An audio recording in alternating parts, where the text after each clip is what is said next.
Good evening, everybody. Welcome to the Strategy and Resources Committee meeting today, January the 30th, 2023. Can I introduce the councillors here this evening? If you'd like to start from this end, go around. If you remember, you have to press the button a few seconds before you speak. Councillor Gilderdale, Market Ward Councillor and Executive for Recovery, Employment and Community Safety. Councillor Martin Smart, King's Hedges Councillor.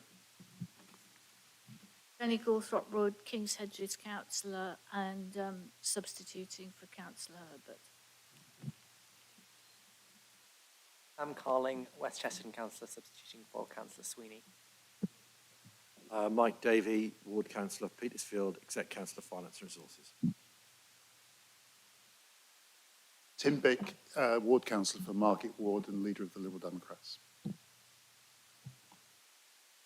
Councillor Naomi Bennett, Abbey Ward, Green and Independent Group Leader. We have Councillor Payne is running a few minutes late. Councillor Payne is on his way, apparently. We have several council officers here, and we'll introduce them as they are called to speak. Just remember to turn off your phones and things.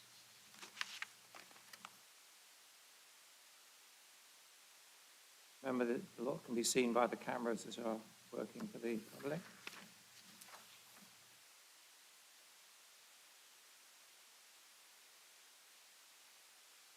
Right, so we move to item 2. Oh, apologies for absence. We have none, I suspect, apart from... There are two. Oh, of course, yes. Councillor Gawthrop Wood is here replacing Councillor Herbert. Councillor Sam Carling is here replacing Neil Sweeney. Thank you. Any declarations of interest this evening? You can, of course, declare at any time when the item comes up, if it comes to mind. Okay, in that case, oh yes, Councillor Davey. Apologies, a member of the Cambridge Investment Partnership Board, which may or may not be important during the course of the discussions. Minutes of the last meeting on page 5. Now, I understand there's a proposal to make a slight amendment. Councillor Bennett. Thank you, Chair. Page 16, end of the first paragraph, where it says one member was opposed to the decision to take the Guildhall off the table. I would like to be identified as that member. Thank you.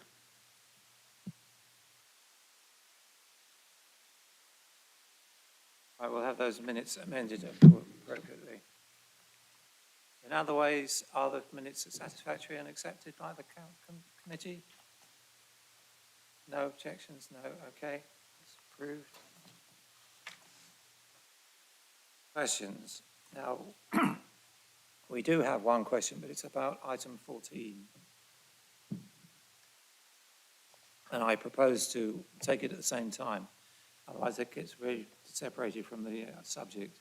It'd be better to do it at the time. The speaker has been warned of that proposal. So we move on to item 5, which is a review of the use of the Regulation of Investigatory Powers Act. And Tom Lewis, our head of legal practice, is going to introduce this, I think. Tom. Hello, can everyone hear me? Yes. Oh, super. Thank you, Chair. This is the annual report on the Council's use or not of the Regulatory Investigatory Powers Act. It is one I bring every year, which is an important check and balance for the Council. It is one where unlike a lot of councils, Cambridge City Council does not and has not this year made use of its powers under RIPA, but nonetheless it's something which is kept under review in the liaison with the relevant central government agency. Details are within the report, and I would commend it to the committee. If there are any questions, of course, more than happy to answer those. Right, anybody wish to question this report? As Tom has said, it's a very standard annual thing. Doesn't normally come, has not in the past come to this committee, but it still has to go through. No, okay. So next on page, there are some recommendations on page 22, sorry. Says. Okay, can I see all those in favour of all three? Page 5. That is unanimous. No, 1, 2, 3, 4. They're the members of Five. the committee who are 6, voting. Chair. Yeah. I think they were the only 6 members at the moment. Thank you. I voted yes. Okay, that's approved then. Can I ask the Executive Council if you're happy to accept that? You are. I'm happy to accept it, thank you. Thank you. Thank you very much. We'll move on to item 6, procurement of contract for electricity supply for 2024-28, not for the year ahead, but after that. Now, I think Will Barfield may not be available, so he's delegated to His colleagues, Clive de Silva. Clive. If you would be able to give us your report on that, thank you. Good evening, Chair. Thank you. Forgive my nervousness. This is my first meeting. Our current electricity supply ends on the 30th of September 24, and we require a new supply contract to try and supply the best possible rates. We recommend the approval to continue to use Eastern Shire's purchasing organisation, which is a framework provider who provide procurement and competition in accordance with the public procurement rules. We recommend that the contract should run for 4 years, from the 1st of October 2024 to the 30th of September 2028. With giving at least 12 months notice prior to the anniversary date should we wish to terminate. Also recommend to authorise the strategic director or head of housing maintenance and assets to approve the actual electricity tariff price when the procurement is completed by the framework supplier.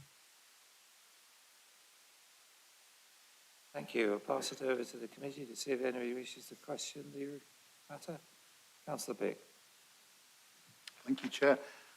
What I didn't quite gather from the report was whether when we have negotiated a new contract like this, that Yes. would give us a fixed price for the for energy over the life of the contract, or whether it would be a fluctuating price. I didn't quite understand that clearly from the report. I think the prices, the term is fixed. The prices may fluctuate in accordance with the framework's terms and conditions. So if, for example, there is a CPI uplift applied every year, that would be the framework rates within which each of the suppliers would supply their revised tariffs. So whilst we understand everything's volatile at the moment, we're using the buying power of ESPO to try and reduce that volatility, if that's the real concern. That's a big, that's a good question, good answers. Is that okay? Yeah, that's clarified it, I think, to some degree. And I'm understanding that this is a complex matter anyway, and probably difficult to simplify in a meeting like this. But one of the points that's made at the top of page 43 is that it is a time-sensitive question. So the point at which you enter into a new deal is going to produce power based on a future's value in the market. And so But do we have any real choice about this? Because it seems that the existing contract is until the 30th of September. Do we have an option, in fact, to say, well, actually, to let it go a little bit longer and then do a deal, we might get a better price, or if we felt we wanted to do it earlier than that? I mean, do we have a meaningful choice about time, or are we really locked into the date of our existing contract? My feeling for it is that we're locked into the dates that we've got with Eastern Procurement. I'm sorry, ESPO, and they're the ones who have the buying power to get the best possible price, rather than us trying to do it directly as a council ourselves. The other way way of doing it was to go through an independent broker and get independent advice, but then again, we don't have the expertise to necessarily scope out the entire requirement from a independent broker to do that and negotiate prices. That's understood, yes. Once you've taken up a contract, you're following whatever your advice you're getting, really, aren't you? Yes. Councillor Beck? Again, I'm tenuously following that. It does say that it is possible for the council to do nothing now and make alternative arrangements for procurement of electricity at a later date. And I'm just, does that mean if we wanted to do it at a later date, we could continue under the terms of the existing contract? And does it stop us from participating in this ESPO framework if other authorities are moving forward on it at the end of September?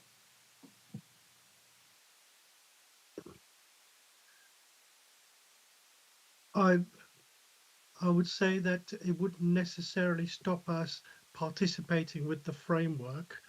As to whether we could extend the existing, I'd have to come back to you on that, because I wasn't party to the conversations with Will and ESPO. Presumably, though, that once you've joined a consortium, you're Yes. needed by the consortium to be a part of the contracts that Yes. they're arranging.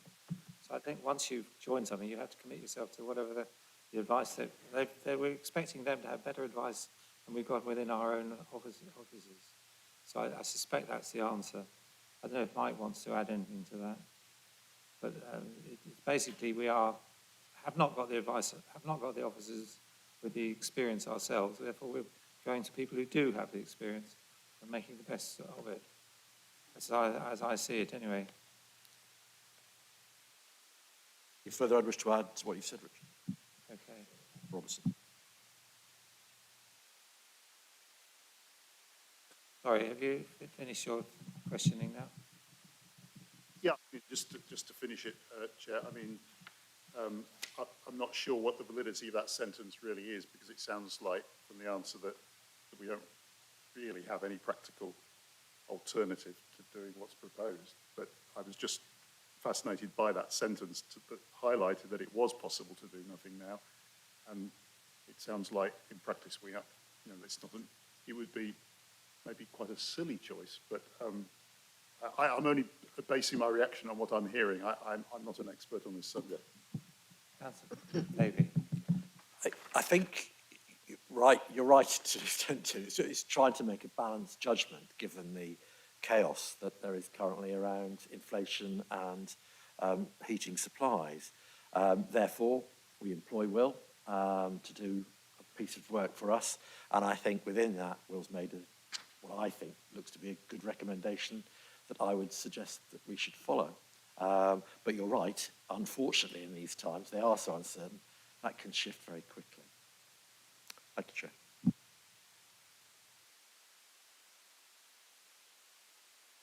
Sorry, Councillor Bennett, do speak. Thank you, Chair. I just want to say that an early decision may help the ESPO framework's negotiating power, and we may benefit from lower prices.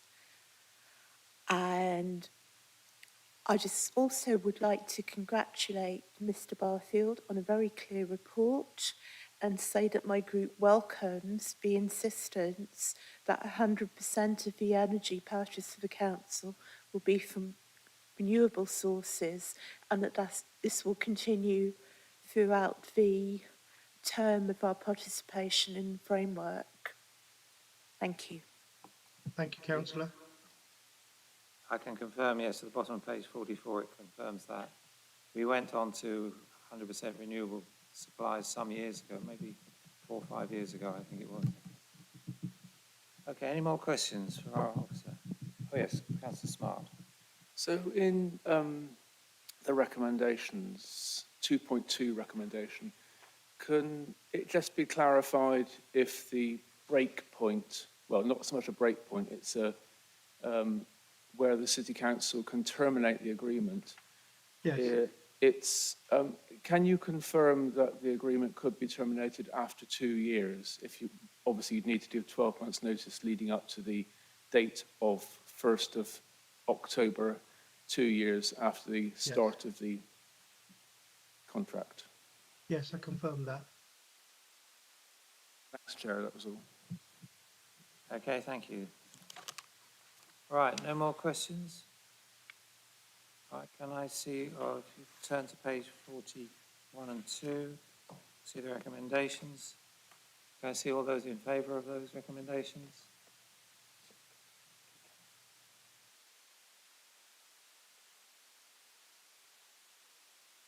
Six, Chair. Those against? Those abstaining? Councillor Scott, are you abstaining? Are you voting for the recommendation? Yes. So it's unanimous, I think. That will make it unanimous, yes. Thank you. All right, well, thank you very much, Clive. Sorry, thank you for standing in. Thank We'll you. move on to our next item. Oh, sorry, yes, Councillor Davey. Are you happy to accept that? I am indeed happy to accept the proposal. Thank you. Thank you. Right, thank you very much. Well, if we move on to item 7 on the capital strategy. And Caroline, would you like to introduce this? Oh, Neil. Chair, can I hand over to Neil to introduce this, please? You go ahead, Neil. Good evening, members. So item 7, as has been mentioned, is the capital strategy, which is presented to you for consideration tonight alongside the covering report. I think it's fair to say that the requirement to produce a capital strategy is now a fairly long-standing requirement, and it reflects guidance that was issued by CIPFA and updated 5 years ago. Now, CIPFA's guidance in relation to matters concerning capital expenditure, and indeed guidance issued by other organisations, including the Department for Levelling Up and Communities, continues to evolve, but the requirements in terms of what we need to include in the capital strategy is largely unchanged.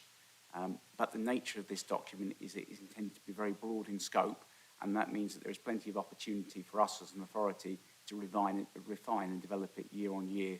And I think that's quite important at the moment, given the current context when we need to be able to justify how we make decisions in relation to capital and how those decisions feed into the achievement of our organisational objectives.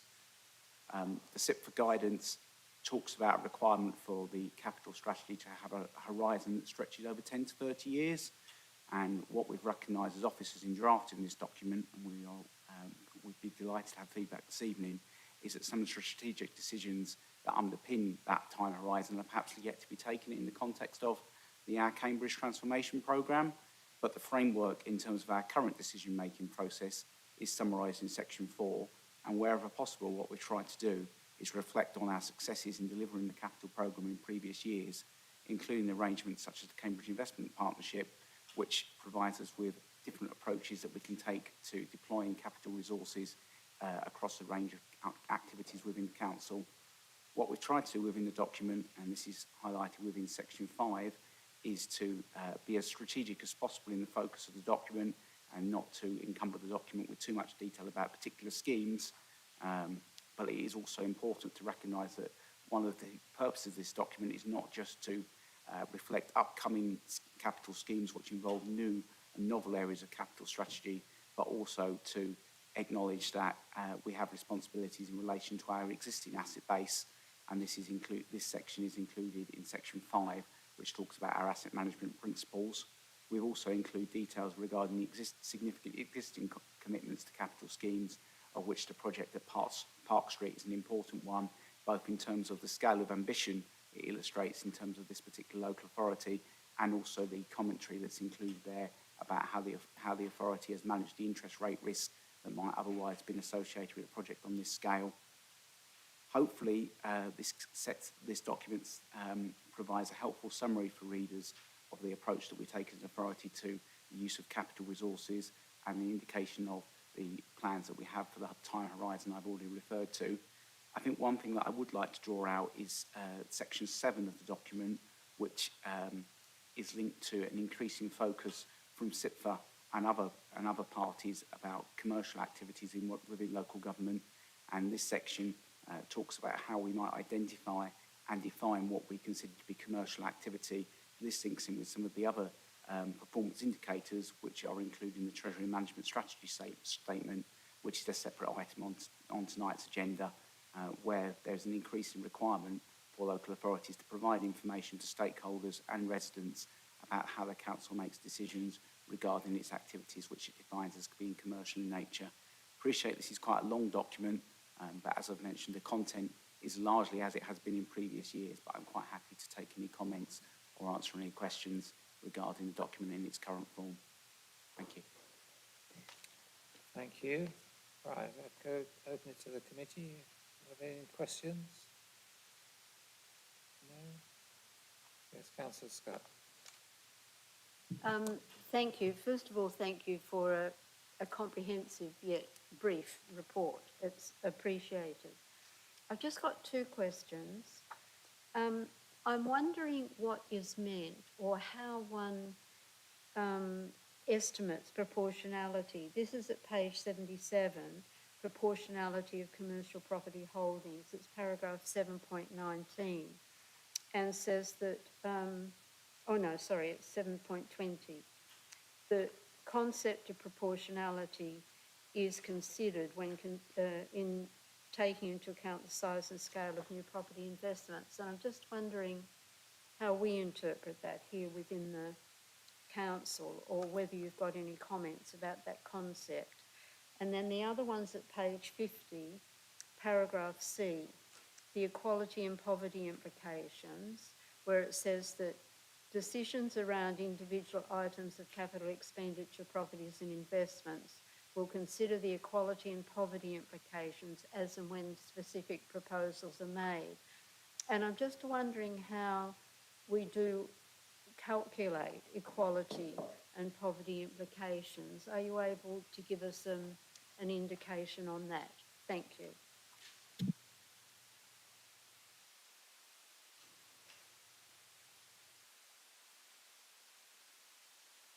The microphone. Thank you. I think the point around the proportionality consideration is it's an ongoing assessment that we would be taking. So I think what's highlighted within the context of this report is that the government has issued some quite prescriptive guidance now, which prevents us from investing in new commercial property. But as far as the suitability of our existing portfolio and what that enables us to do within the context of our medium-term financial plan, I think we're making that assessment with reference to other ways we might deploy the resources we've got available and how that may actually contribute to our own medium-term financial position. I mean, Caroline may have some observations in terms of her role to add to that point, and I'll pick up your other question separately, if that's okay, Councillor. I think the point about proportionality is about risk, and it's about the proportion of our income that is reliant on commercial activities and the proportion that is council tax, business rates, and government grant. And I think there is a higher risk around commercial income, as can be seen, I suppose, with the results of the outcomes and the impacts of the pandemic. And therefore, the purpose, I think, of asking us to consider proportionality and to have performance indicators that show it, is that so we are aware of the level of risk that we are running around our income. So I think we have set within this strategy a sort of 50% marker. We are well below that when it comes to commercial property, but we should look at every year, and that's what this strategy does.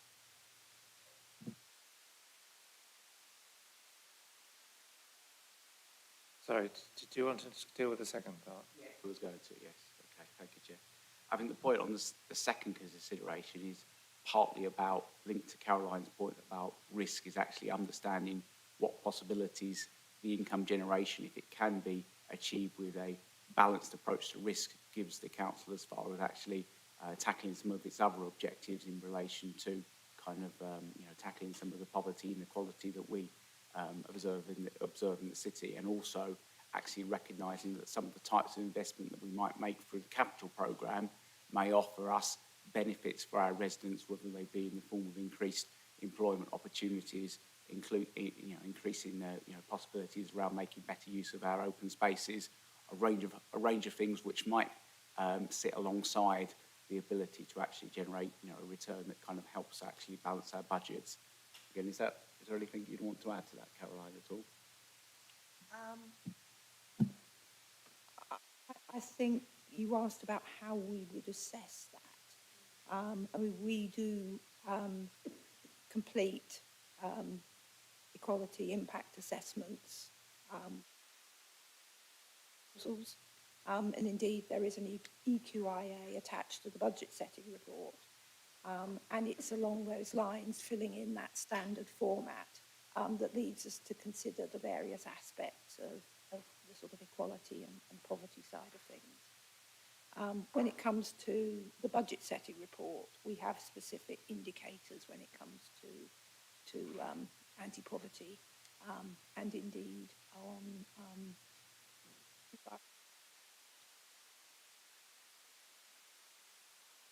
Okay, do you want to come back, or that's it? Thank you. Right. Any other questions from anybody? Councillor Bennett.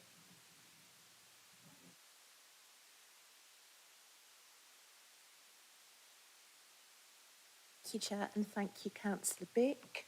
I'd also like to thank Councillor Scott for her remarks, which actually are quite congruent to mine. I note the provision against the fair value of our shopping centre investments. I think that's a prudent provision to make, but I would like to raise the issue that, considering the significance of that investment, whether we should be looking at a revenue proposal to support regeneration of Lion Yard, something that I think would be very popular with residents. Second remark I'd like to make is, apologies, I didn't give the reference, that's 7.17, page 77. And I now turn to page 67, 5.5. Again, I continue to note that I feel the options for our office accommodation have been taken out of consideration too soon and do need to be revisited. And I hope that this will happen at some point. Thank you.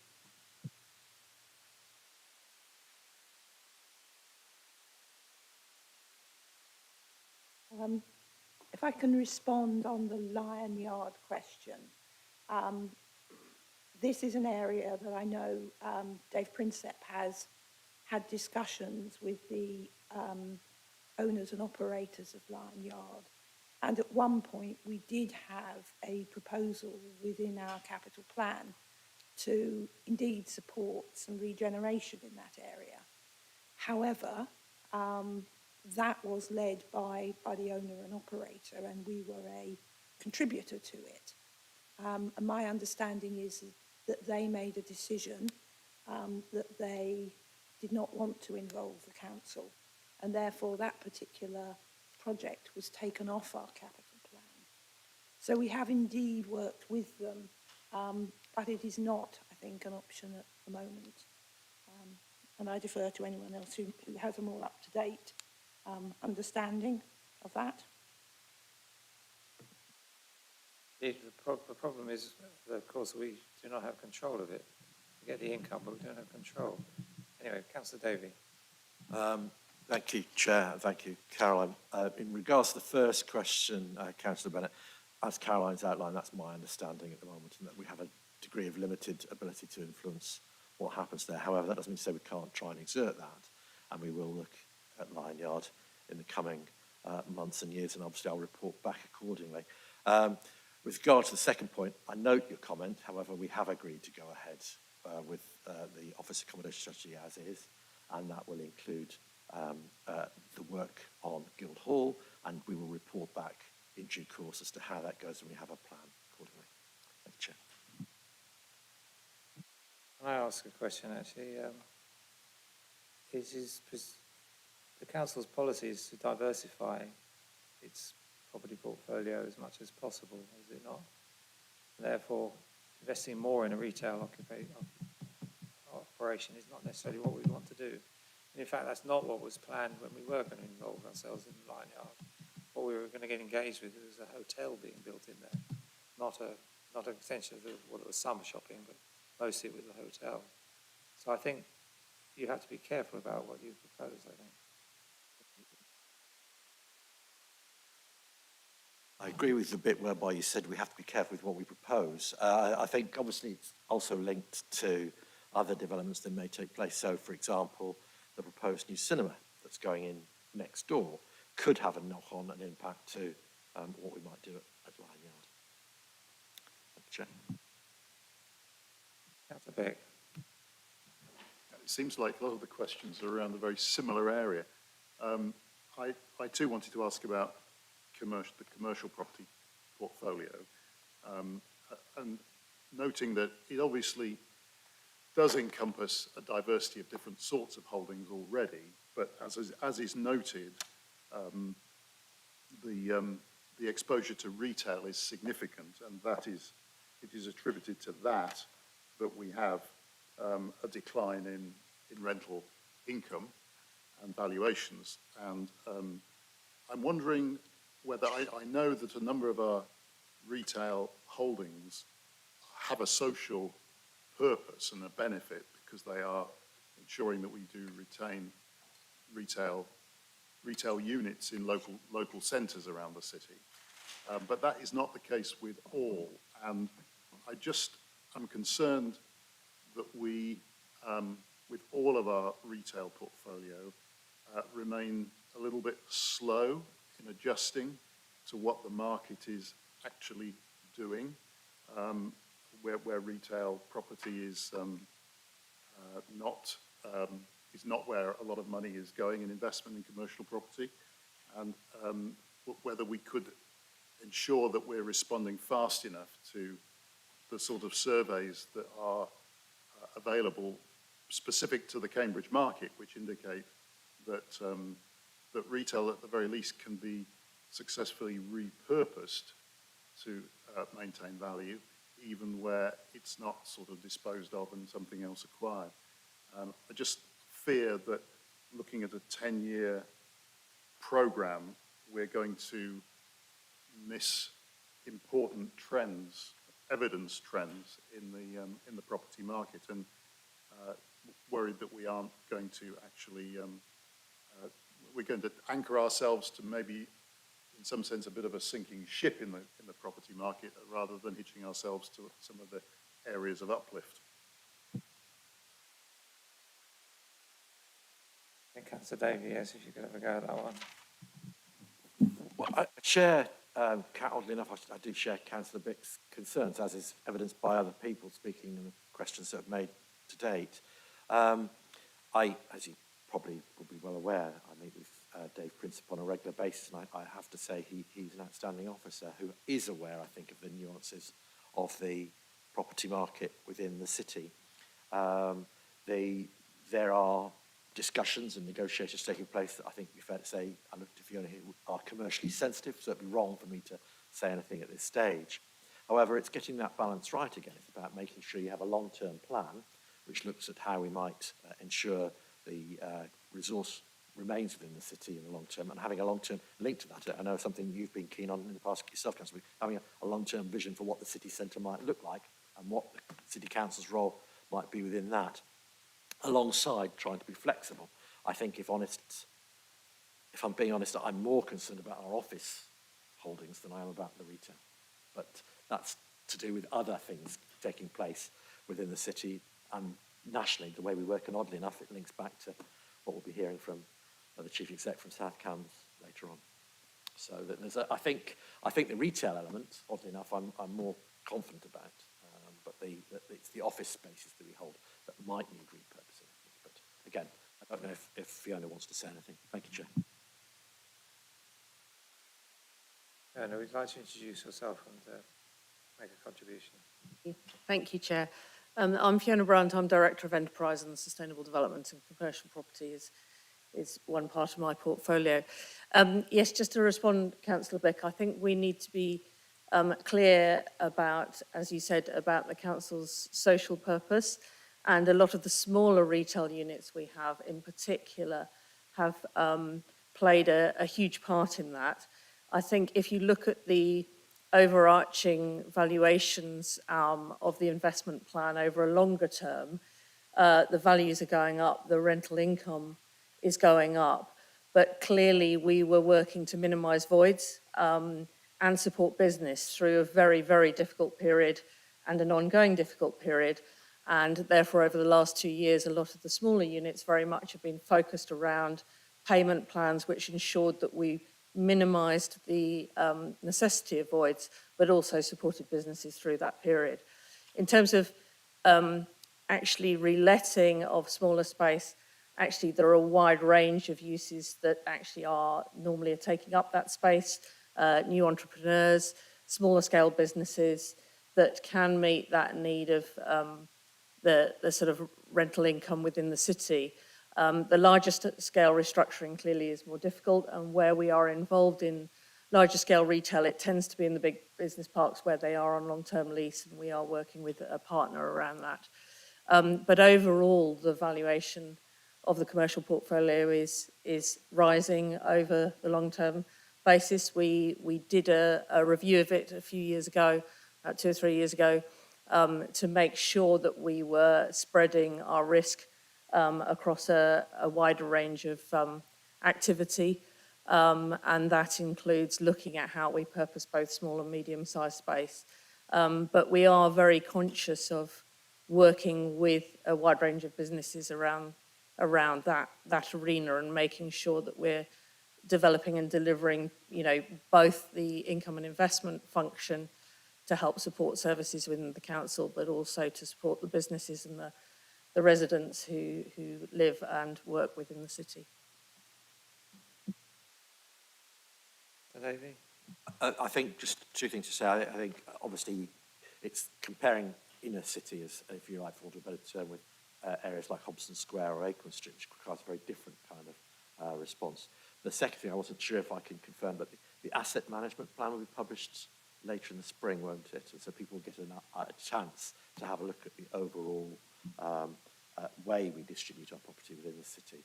I noticed Neil's nodding his head, so I take that as read. So I think maybe worthwhile bringing that back later to this committee, and if not at the committee, then certainly to make sure that the opposition spokes get the chance to have a look at that.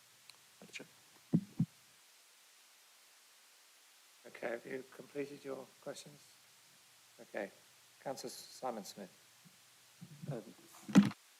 And apologies for being slightly late this evening, mixed up with the diaries, so apologies for that.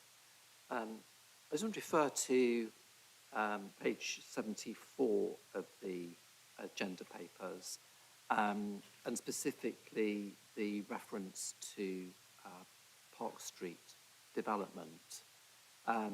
This is also referred to on page 139 of the agenda paper as well. Now my understanding is that the council has arranged a £85 million annuity loan.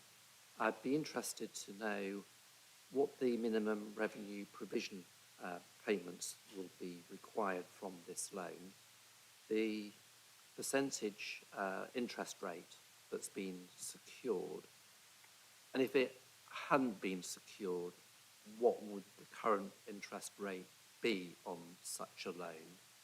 And further, what would the potential, or what could be the potential benefit for the general fund, or just the council as a whole, from short-term loans from the general funds to the HRA, which is a possibility referred to on page 140 of the agenda paper, arising from the ability to draw down those monies between April 24 and December 25. Thank you. Right, are you going to take that? Yeah. So firstly, excuse me, on Park Street, the interest rate, there are 3 different tranches. So the drawdown of that 85 is spread over 2 to 3 years. There are 3 tranches, and the interest rate is variable on the tranches, and it's between 1.6 and 1.7%.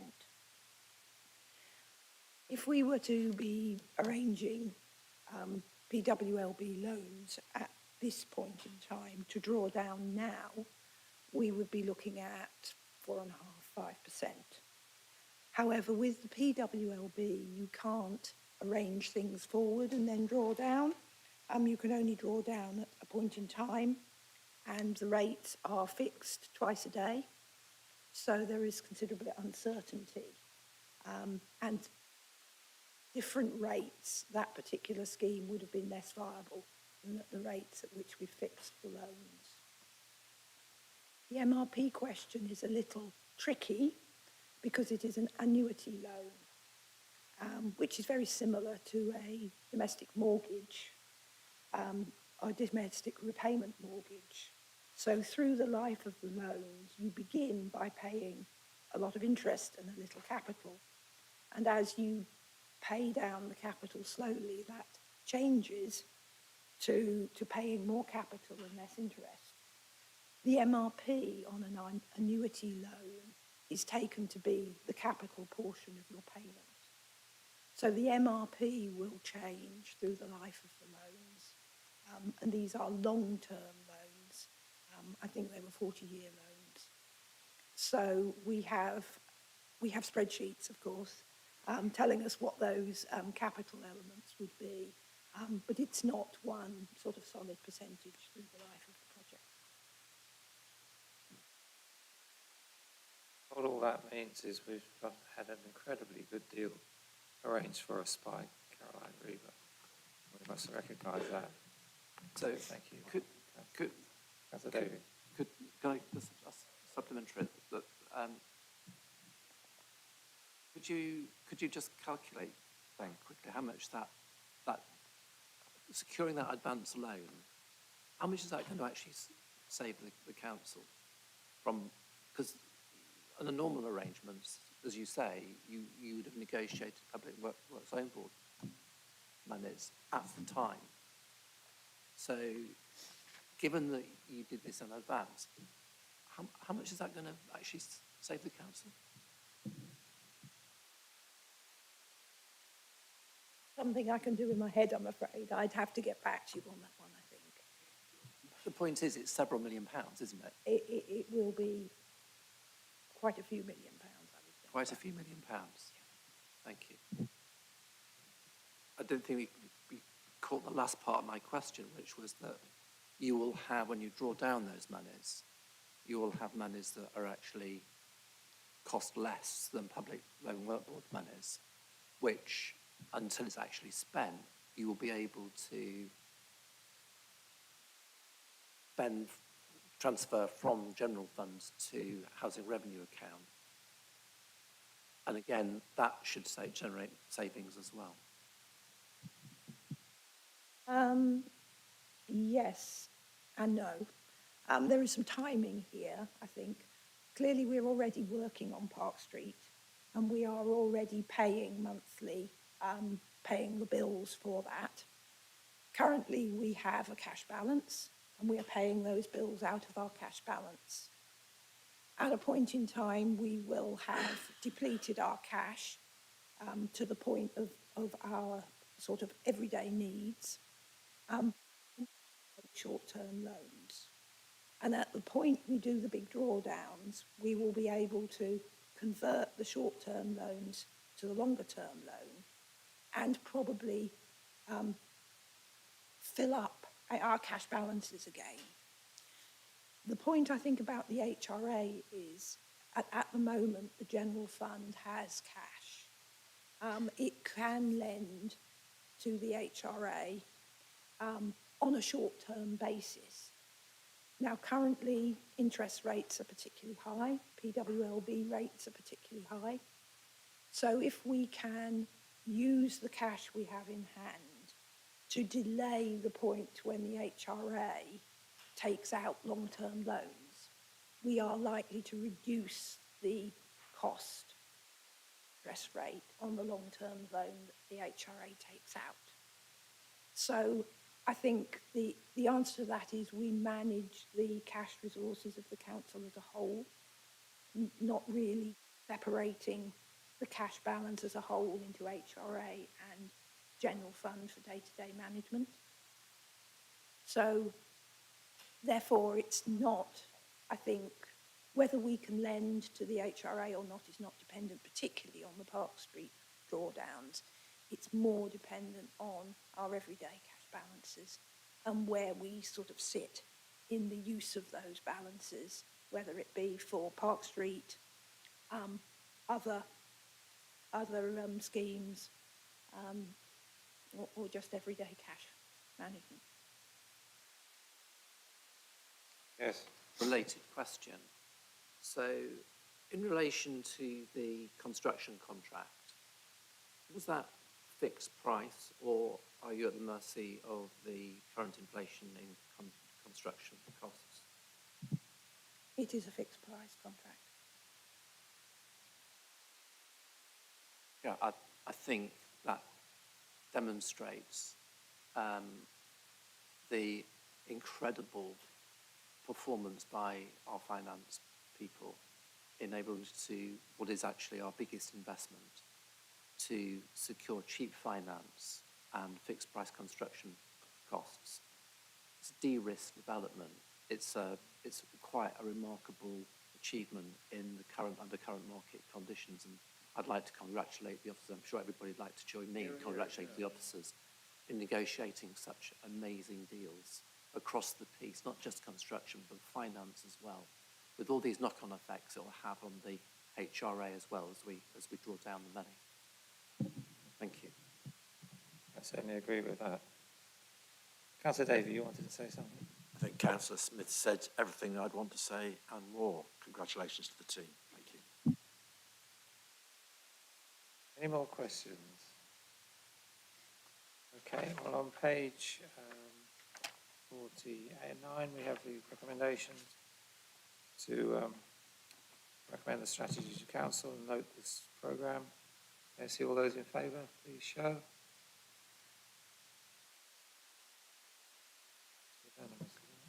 Unanimous, Chair. Okay, thank you. Councillor Davey? Happy to accept. Right. Okay, we move on to item 8, Cambridge City Housing Company. Again, Councillor Caroline, would you like to introduce this? Thank you, Chair. So the Cambridge City Housing Company is a wholly owned company owned by the council. And this report presents the updated business plan for the company. It comes to this committee so that members of the committee can make comments on the business plan, so that the directors can take those comments from essentially the only shareholder, can take those comments into consideration as they finalise that business plan. In 2021, the company was profitable. It generated a profit of 310,000, of which 226,000 was attributable to increases in property values. Those properties are worth 8.1 million as at the 31st of March 22. The company has maintained low levels of voids, minimal arrears, and low levels of antisocial behaviour around its properties in the year. Particular matters to note in the covering report. Firstly, the company leased 5 properties from the HRA to accommodate rough sleepers. That provision has proved to be unsuitable, and the leases are being collapsed and the properties handed back to the HRA. So, following exit from the EU and the introduction of the subsidy control regime, the directors have taken legal advice, and that advice confirms that the favourable rate of interest that the council charges to the housing company represents a subsidy, albeit an allowable subsidy, which the company is required to disclose.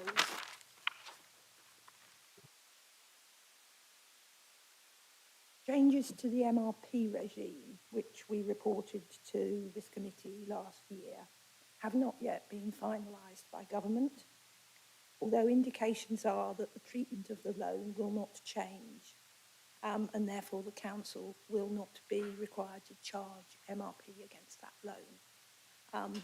And should that happen, that would confirm the ability of the council to provide that loan without additional costs. So continues to explore expansion options, but the major expansion that we looked at last year continues to be unviable due to current economic conditions. Finally, just to note that the AGM of the company will be held on the 8th of March, and all members have been invited to that.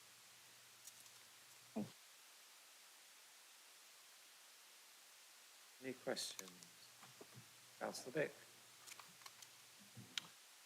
Chair, just to say that it's a matter of regret that the economic conditions are as they are in preventing us from expanding the project that was launched with the housing company to provide key worker housing at sub-market rents. And that is obviously something that, as we saw from the last report on this subject, is something that has stopped working in current economic conditions. But I wasn't going to make this point, but I just think it's quite important and instructive to members opposite that in just the same way as the major factor in congratulating ourselves on the favourable financing for the Park Street car park was primarily a question of timing, and that was just the flow through of that project. One could say when one looks at the expansion of the Cambridge Housing Company that if the council had responded positively to our proposals to expand the housing policy over several years before economic conditions turned against us, we actually would have had scores more homes for key workers in the city. And so it's a question of timing. Park Street car park, we were lucky in relation to the Cambridge Housing Company in expanding it. Well, I think it was actually a bit less than luck. It was just not responding to some rather good arguments that we should have expanded it earlier.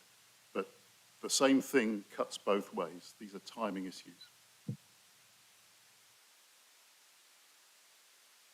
I think that's a comment rather than a question. But Councillor Scott? Oh, sorry, Councillor Payne, yes, you're right.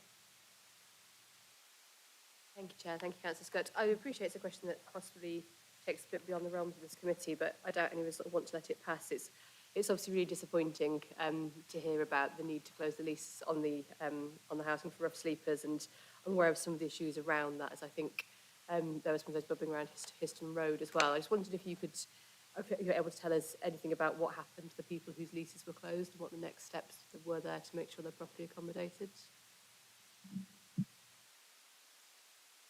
I'm afraid I don't have that information, but I can find it for you. think it was organised in conjunction with the housing department, so they would have dealt with it, yes.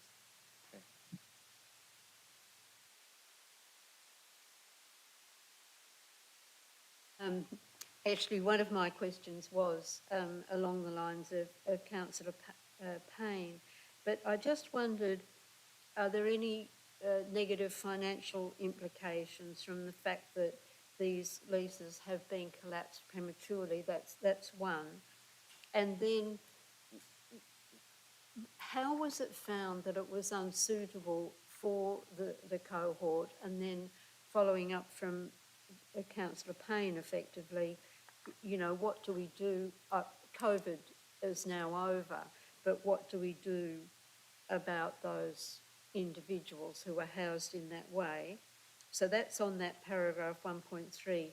And then just going back to paragraph 1.2, I was actually for some years the chair of a committee that was a committee of one of the housing associations, and the voids issue was an ongoing problem, and it wasn't simply that there were voids, it was that there was a need to undertake considerable repair in order to get the properties back into a position where they could be occupied again. So I'm just saying something positive about this issue, that there are low void levels, and wonder how that's been achieved, because it is a real achievement from my experience in terms of that housing association, which was, you know, a housing association that's got a very good reputation. So just on that 1.2, the void levels, and 1.3 in relation to the financial implications of drawing the leases to a premature close. Thank you. I'll start, if I may, with the drawing the leaseholds, collapsing the leases. The arrangement that the company had with the council, with the HRA, to protect the company, was that any losses that came from either damage to the properties or failure to collect rent or on the leases themselves, the council bore the cost, the HRA. No, I think it wouldn't be the HRA, would it? Would be the general fund with rough sleepers. The council bore the cost rather than the housing company. So we were in. However, those costs, had those rough sleepers been accommodated, say, in other properties managed by the council rather than by the housing company, those losses would also have fallen to the council. So the implications of the losses sit within the council, not within the housing company. If I answer the question about voids, we have a relatively small number of properties. We have 23 properties. They are managed quite closely by Town Hall Lettings. They keep in touch with the tenants. They are aware when a tenant gets into financial difficulty, and they signpost them to advice and help. They manage them quite closely, and therefore they have managed to keep the voids quite low. It is a affordable rent product, and they do also look at the financial standing of the tenants before they're signed up. So there is considerable amount of work in managing those voids and keeping them low. Void works, the properties are relatively new, and I think they do, Town Hall Lettings do maintain a process of picking up on the houses. The contracts say that they have to be kept in a good condition. So we have not had a problem with large amounts of void works.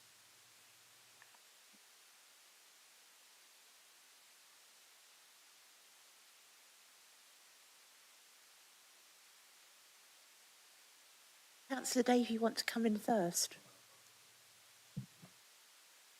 Thank you, Chair, and thank you, Councillor Davey.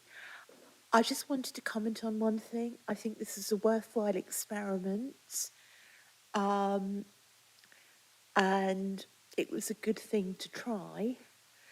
But even before the maxi shambles of the Trussonomics mini budget, interest rates were starting to move against us.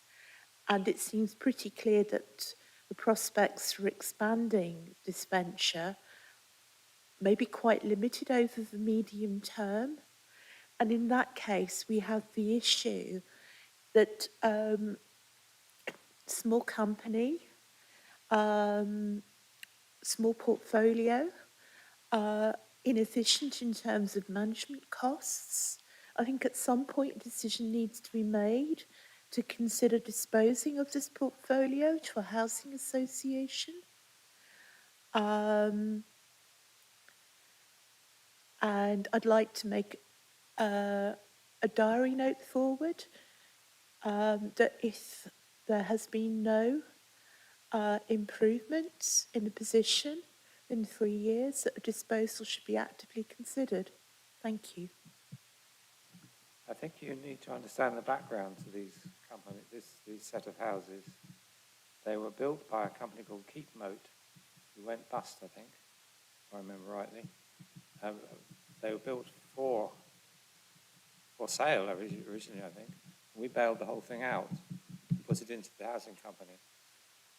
If a similar set of properties had come along, then that probably would have been a good marriage, but it hasn't, so the company hasn't developed. If we were to sell them, we might sell them to the HRA rather than to a housing association. There's various options, I think. I don't know. It's not really our role tonight to discuss that, but there are options. Councillor Davey. Yeah, I was going to invite Fiona to comment, specifically in relation to, didn't we do a big review of the housing company last year? And it might be worth just reminding folk of that. Fiona?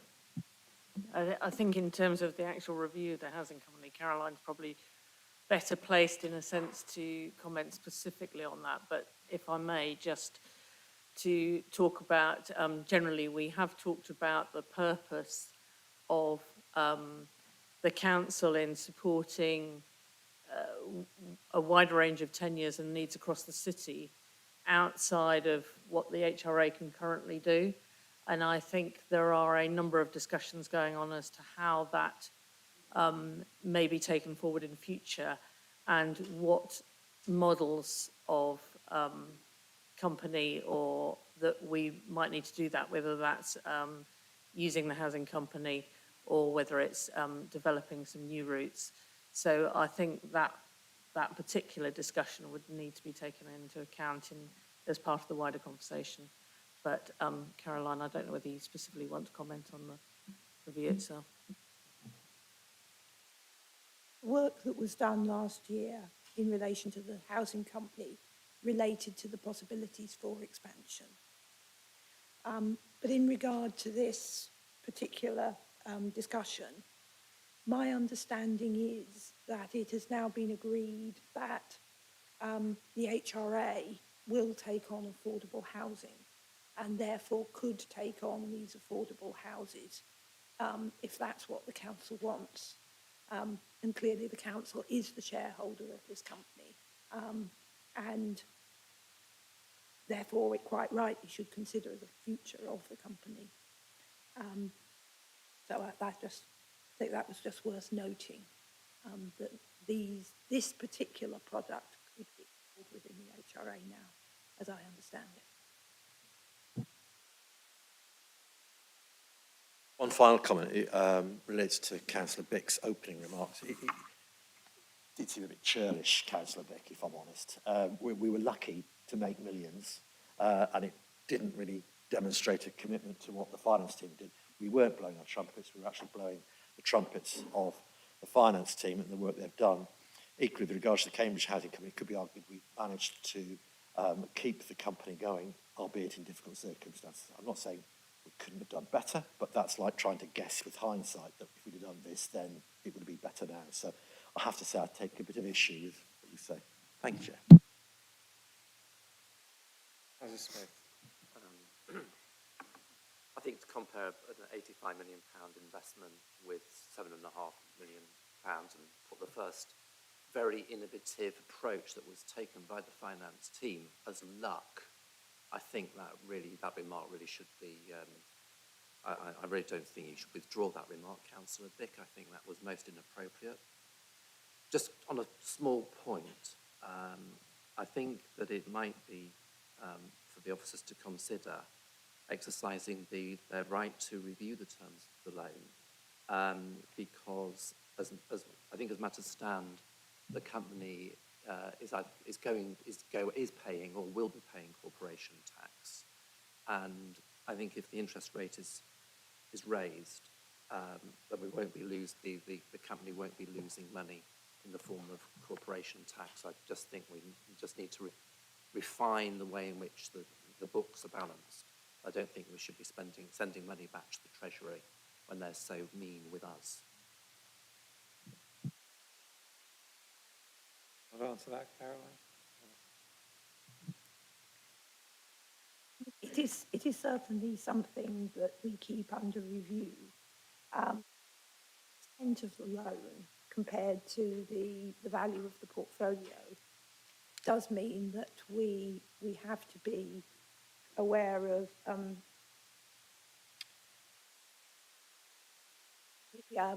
thin capitalisation, and that has impact on the tax that we pay. So it is something that we have and do continue to take advice on as directors of the company.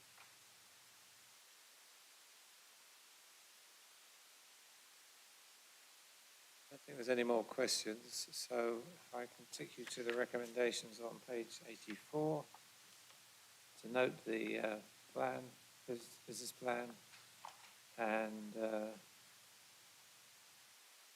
inform the board of directors of our comments. Okay, can I see all those in favour? Please show.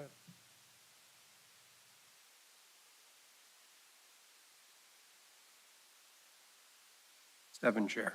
Those against? Those abstaining? One abstention. Okay, thank you. Councillor Davey?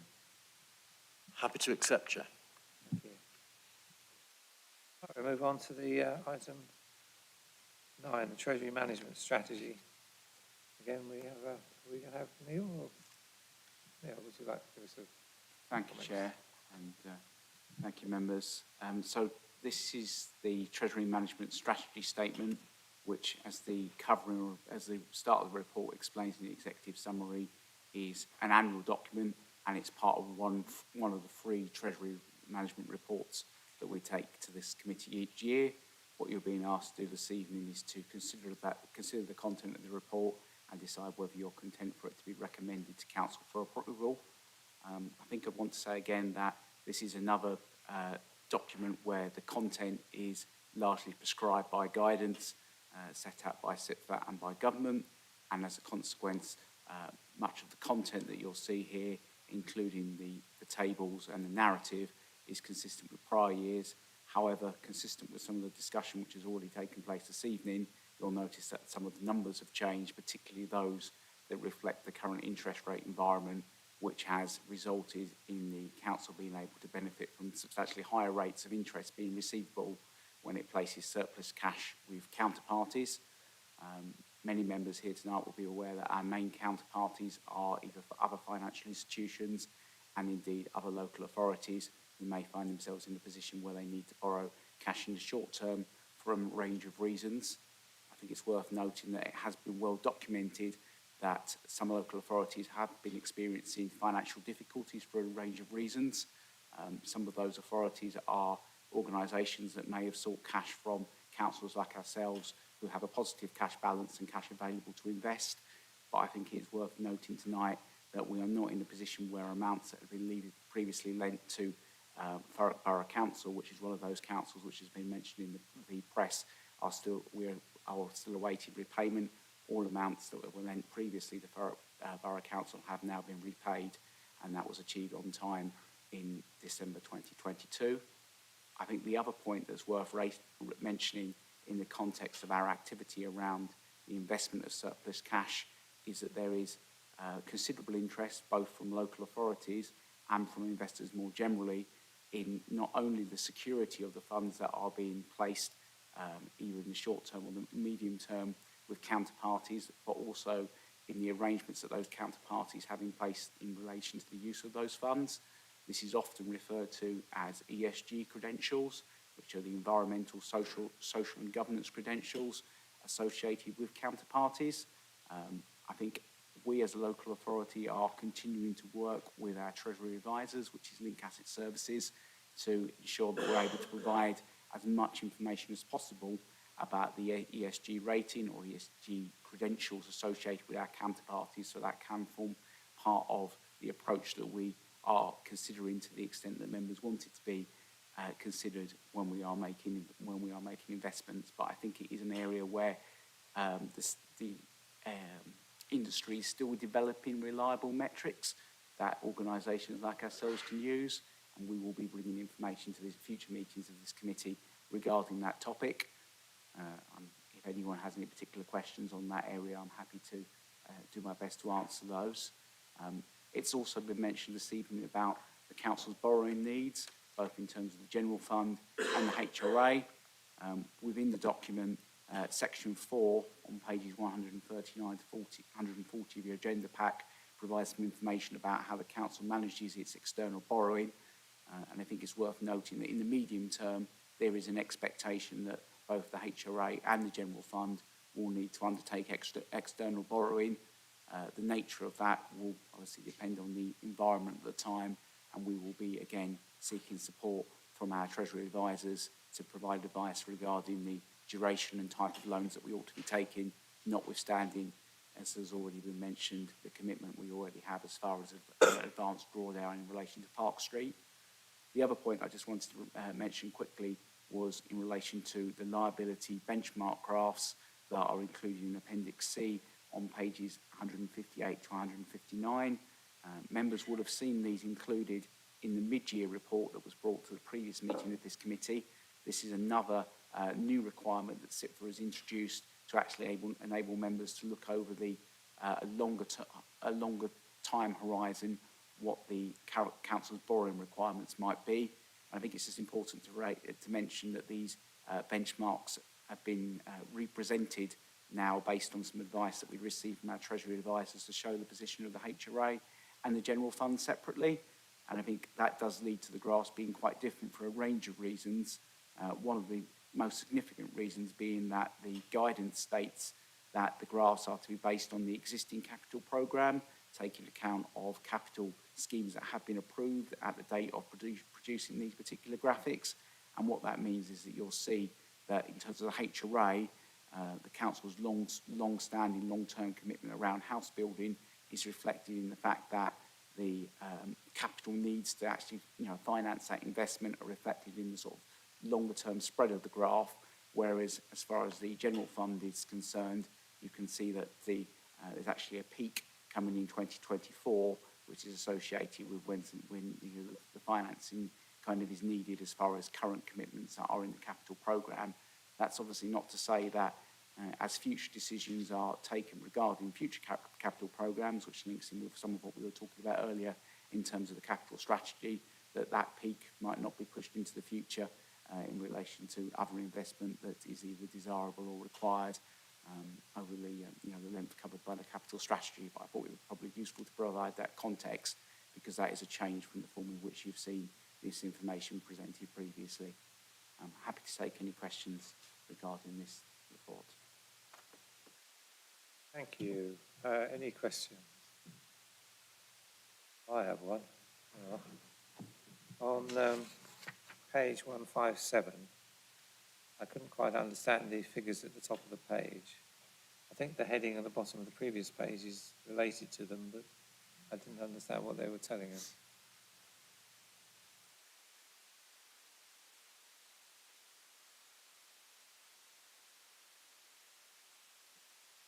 It's just illustrating the balance within our portfolio of amounts where the rate of interest is kind of predetermined, and those elements where there's a variable rate. And obviously, what it's showing here is that the element of where there's a variable rate, which I believe links in with some leases that we have, is obviously far less than the fixed rate element of our borrowings and deposits.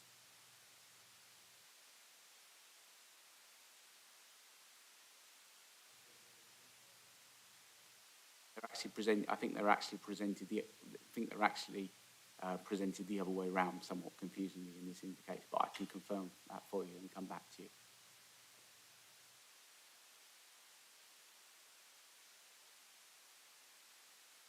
Good at that, I think. Councillor Bennett. Thank you, Chair. I just want to congratulate Neil on his maiden report to us. It's very clear. He catered for all my prejudices. I'm very happy. Thank you. Right, no more questions. I'll take you to the recommendations on page 138. Yeah, it's item, just to recommend it to council. So I see all those in favour, please show. Unanimous. Unanimous, Chair. Yep, thank you. Sorry, Chair, happy to accept. Right, on to item 10. I think we might as well just keep going. Normally we'd expect to have taken longer to get to this point. Caroline Weaver, would you like to introduce the general fund budget? Thank you, Chair. So this report is the draft general fund budget coming to this committee for scrutiny before it is finalised for the executive to recommend to council. It was approved initially for public consultation in December by the executive, and a summary of the responses to that consultation is included at Appendix C. The updates, of which we were aware at the time of writing, have been included excuse me, at Appendix B. This includes the provisional finance settlement from government, which was better than expected, providing nearly 2 million more funding than we had modelled in the draft BSR. This will allow reduction of the use of reserves to balance the budget, and that reduction will depend on other changes that are put forward between the draft BSR and the final BSR. These will also include calculations on business rates, including gross amounts, which are still being finalised. Page 182 of the public report pack summarises the impact of revenue proposals. In 23-24, there are net savings of just over £1 million that reduces to 900,000 recurring net savings at year 5. The council tax increase proposed is 2.99%, which is the maximum that is allowable for this council. The draft budget includes reserved use of 2.9 million to support budgets, but this will be reduced by the provisional finance settlement that I mentioned earlier. Overall, this budget reduces the 5-year net new savings target by about 400,000 to 11.1 million recurring savings. So overall, the financial situation of the council is still challenging.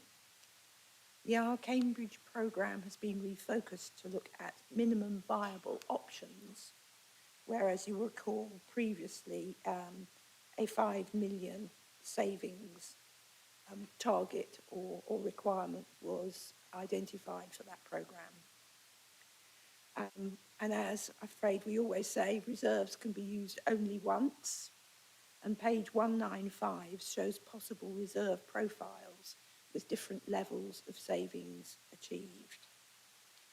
And what this shows is, depending on how successful we are on achieving savings and reducing the amount of reserves that we use to support our budgets, the longer we can maintain reserves above our prudent minimum balance level. My Section 25 report will be added once the BSR is finalised, and that will include my comments on the robustness of estimates and the sustainability of reserves. I'm happy to take any questions.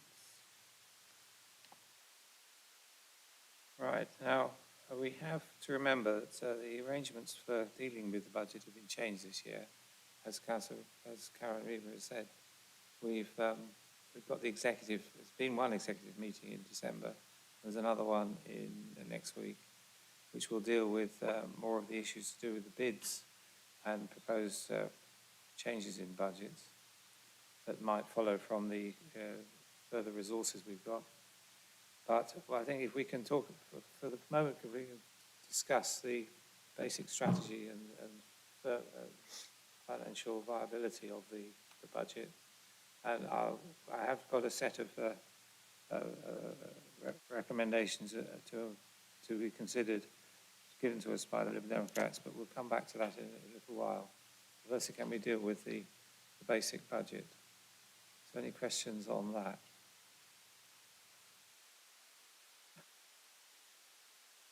Okay, Councillor Pick.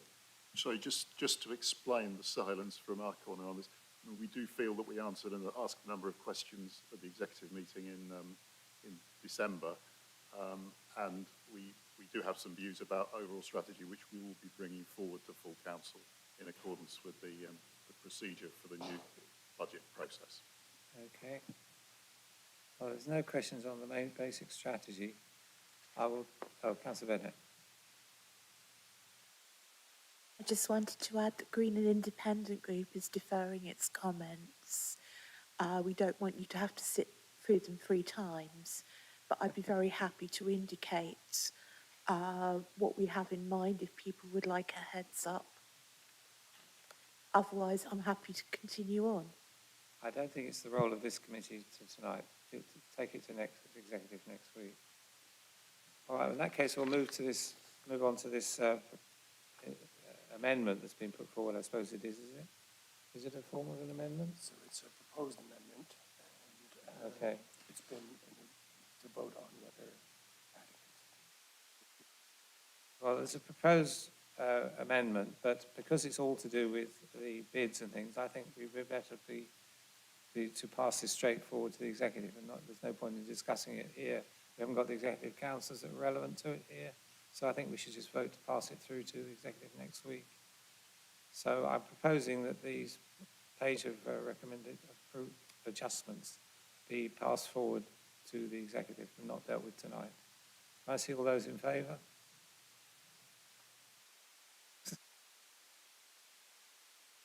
Right, okay. Unanimous, Chair. Right. Thank you. Right, so any more questions on the whole budget? Yes, Councillor Scott. Thanks. I actually just had a question.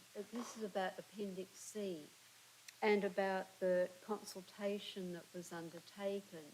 And one of the problems that we often encounter when there are consultations is that many of the residents think it's not a genuine consultation. Now, so I'm wondering whether you got any feedback like that. That's number one. But also, it's a fascinating consultation, and the outcomes are really interesting because I see that in terms of reducing capital spend on physical assets and street scene, I mean, a lot of it, there wasn't there wasn't equality in terms of agreement and disagreement, but very often there were definite conflicts. It was either this or it was that. And I think that's actually really very difficult because it indicates that coming up with something that's consistent with the consultation means that there are going to be people who are unhappy whichever way you go.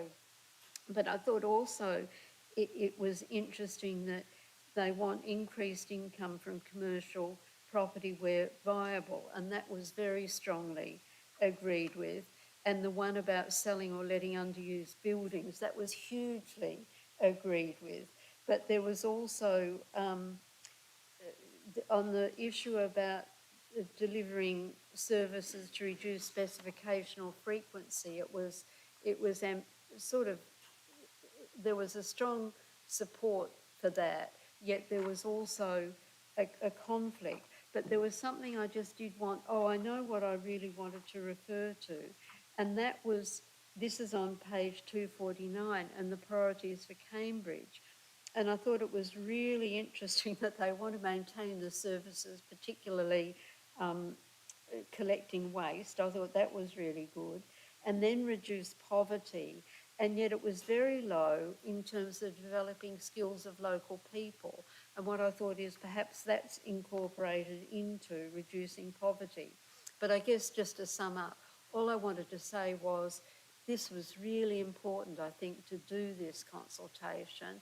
And I hope that the responses were that people considered that they were being fairly consulted and that the consultation would be taken into account. And I think there's a lot in it that we can pay attention to. So I'm simply wanting to say thank you very much for doing it. And if there's any comments that you'd like to make about it, I would, for one, be interested in hearing. Thank you. The consultation will also be discussed by the executive next week. So I'll get Andrew Lim to give you a response to the immediate question, but making sure that we respect the consultation is what the executive will be doing next week. Andrew. Yeah, well, thank you for your feedback, Councillor, through you, Chair. Thank you, Councillor Scott, for your comments. It was something we tried this year that was a bit different from what we've done previously in this council. Other councils have done this sort of thing elsewhere, and we tried to learn from their practice. Places like Norwich and Oxford that are similar councils, similar cities to us, blending that with our own kind of experience and so on. But it was the first time, so we're very keen to receive any feedback that councillors may have on this committee or other councillors of how useful the process has been. We'll try and reflect on it ourselves after the budget process is finished as well, and see how we can improve it for future years. In terms of whether people felt that they were being consulted fairly, I hope, those that took part, the 248 people that took the time to respond, I think we should be very grateful to those. Obviously, we'll try and increase the response rate in future years if we can. It's difficult over Christmas, that's just the timetable of the council's budget process, but I like to think that they, because they took the time to respond, shows that they felt it was worthwhile and hope that it will be taken seriously. And I'm sure they will be interested to see what comes forward in the final stages of the budget process at the meeting with the executive and the full council and so on.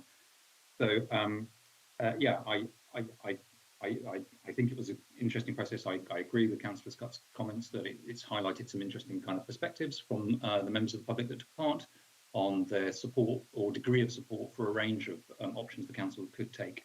And I think that potentially opens up further room for discussion about how the council might choose to pursue some of those options where the public, as far as they responded, did indicate support.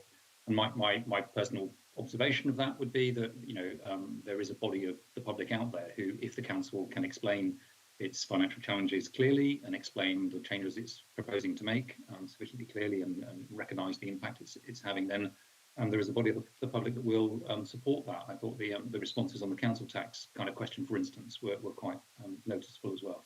So I'm grateful for your feedback, and I would welcome any further feedback from any other members of the committee or other councillors subsequent to this meeting. Thank you. If you're going to do consultations, to do it well is the target, and you certainly have done that. So thank you very much, Andrew. Councillor Davey first. Yes, I was going to pass on my thanks to Andrew and David for the work they did on the consultation in breakneck speed and over the Christmas, and that's not to be underestimated. I'd just like to refer back to Andrew's initial comments. I think because this is the first year we've done this BSR process, and also the first time we've undertaken a different form of consultation, there is a need for a review that should be considered here, because I think there is major learning, if I'm honest, to be had from this process, because it actually harks back to Councillor Bennett's comment about I'm always interested to hear what Councillor Bennett and the Greens say, but I'm not sure I want to hear it 4 times. And there must be a way of how we can make it better and more acceptable, I think, and less time consuming. So I think the review of the BSR process plus the review of the consultation, if that was all taken at the same time, I think that would probably be welcomed by all concerned. Thank you, Chair. Councillor Bick? Yeah, Chair, I would support the those who are saying that the public consultation was a worthwhile exercise. I mean, it was recommended to us as part of the adoption of the new procedures for the entire budget. And I think it was the view of the consultant who helped us with that, that what we were doing was let's say, only barely respecting the legal obligation for us to consult the public. So it's not surprising there are plenty of authorities doing it this way, and I think it did seem to be a valuable exercise. It's given us some useful data, and I think if I was asked what the most compelling finding was, it was probably that that people at the end of the day are overwhelmingly valuing our delivery of basic public services like the waste collection, and one can imagine by extrapolation street cleaning and the things that go with that. So I think it's really good that we've adopted it. I think it's really good that we're welcoming what's come of it, and I'd like to thank the committee for reinforcing our requests for the executive to reconsider on some of those points that were in the amendment we just passed, because I think they are borne out by the level of interest and awareness in the items concerned, and the fact that people clearly were disturbed by some of those. So welcome the fact that the committee's agreed with asking the executive to reconsider those items. Thank you. Can you just, point of order, check? Repeat your mic off, sorry. I don't recall us passing any amendment, only that it would be deferred, the comments would be deferred, along with the latest draft, when we also will consider the amendment. So I don't think there's been an amendment passed, Chair. That's not what I understand your proposal to have been. I don't recall the word defer being used once. I voted for the amendment, which was to express those views to the executive, as you explained, and so did the whole committee. I think we have a disagreement. It's a recounting going on, Chair. I'm not going to take it any further now. That's not that there was no vote, Tim. Sorry, excuse me. Sorry.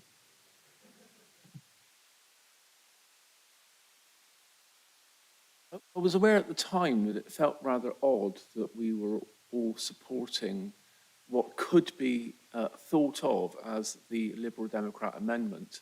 But it was very clear to me when we had the vote, Chair, that you asked us to support the amendments going to a future meeting of a future committee, not that we were supporting the amendment. And that was how I voted on that point, Chair.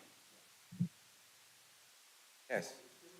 Amendment says, then I don't think we have a problem, do we? Because the amendment was asking for the executive to reconsider those items, and so the fact that we're all saying the same thing and all put our hands up in support of it, what's to fall out about? We were voting not to deal with it, to pass it to the executive to deal with. That is what we voted on. Exactly what the amendment said, Chair. Right.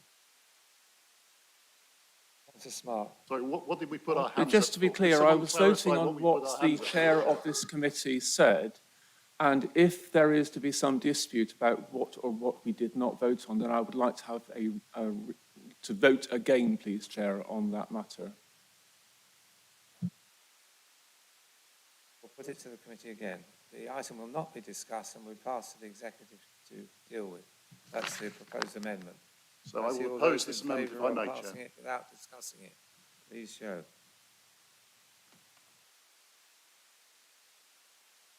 I think you need to have some debate before you push things to a vote, and I think that it would be quite a surprising precedent if an amendment duly submitted was not considered by the committee.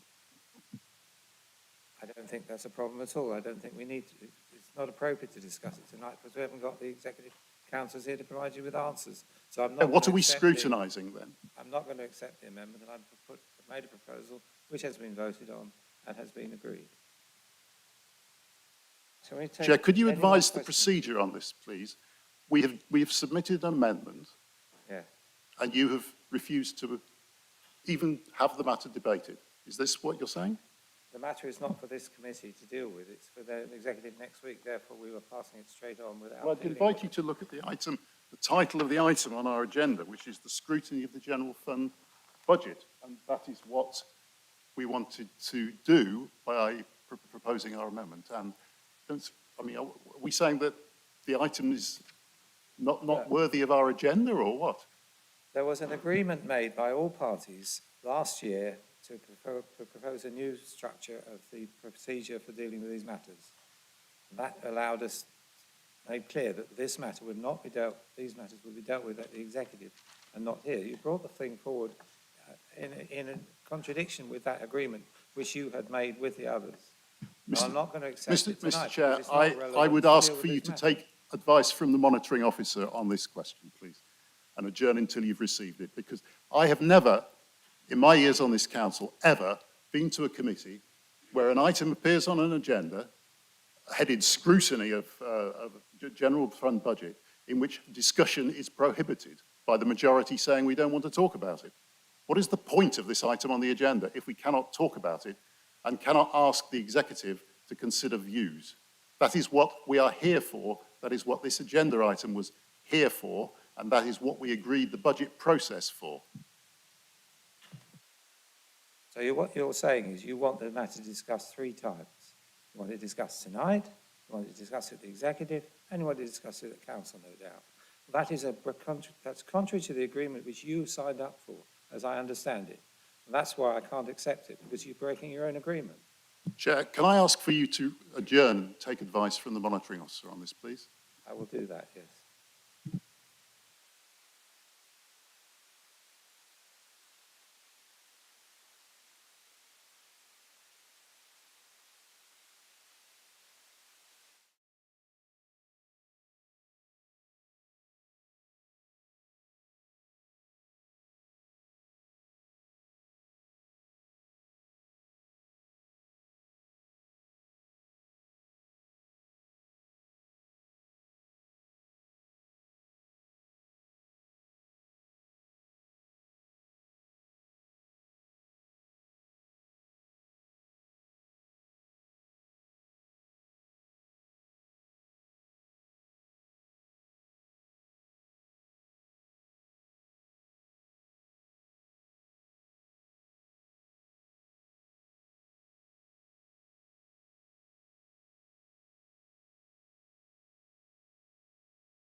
reconvening the meeting of the Strategy and Resources Committee. We've had a discussion about the proposed amendment. The purpose of this is to get it into the public arena, obviously, but this matter will, if we pass it through to the executive to reconsider these items, that just will happen anyway. So the proposal is to invite the executive to reconsider the following budget items. And that is effectively what we were doing by passing it, not debating it tonight. We've discussed the issue of trying to debate it, but because there are no council officers dealing with these issues or executive councillors here tonight available to discuss these issues, so there's no question of trying to discuss any of this in detail. But because the Liberal Democrats and the other councillors do not have any place on the executive, the way they want to put this on the agenda is by getting us to pass it over. And that's what I suggest was what we do. So I'm happy with that. I hope you will be too. So the proposal is to add the recommendation to invite the executive to reconsider the following budget items without debate tonight.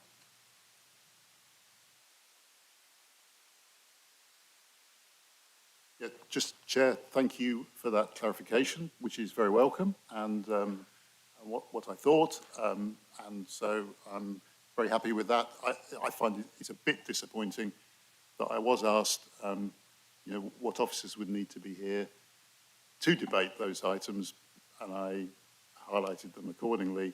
I believe they are present, but if you don't want to respond this evening, then I can't make you respond. So let's leave it until the executive next week. Well, the point of the new arrangements was that there wouldn't be such a discussion tonight. So that is my understanding of it. But anyway, we have a proposal to add this to the recommendations. Can I say, is there a seconder for that? You want to second it, Councillor Dick? Councillor Davey, you're not a member. Can I again seek clarity about what we're debating? Are we debating now Councillor Bick's amendment? We are debating whether to add a recommendation to pass this paper, these papers, this set of proposals on to the executive, and that is all. Not going to debate them. The proposal is to invite the executive to add a recommendation to invite the executive to reconsider the following budget items without debate tonight. Is that understood? I'm still not clear. It's odd enough, it's back to Councillor Bick's point earlier on. Are we having a debate upon this or not? I'm proposing there is no debate tonight, no, because we haven't got the officers and the exec councillors here.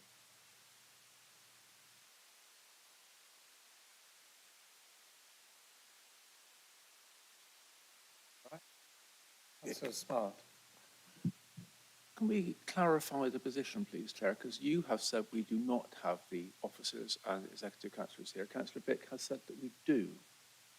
So I'm not quite clear myself. I don't see any of the officers on the screen who are dealing with these issues, these 4 issues. I think the answer is that they're not here.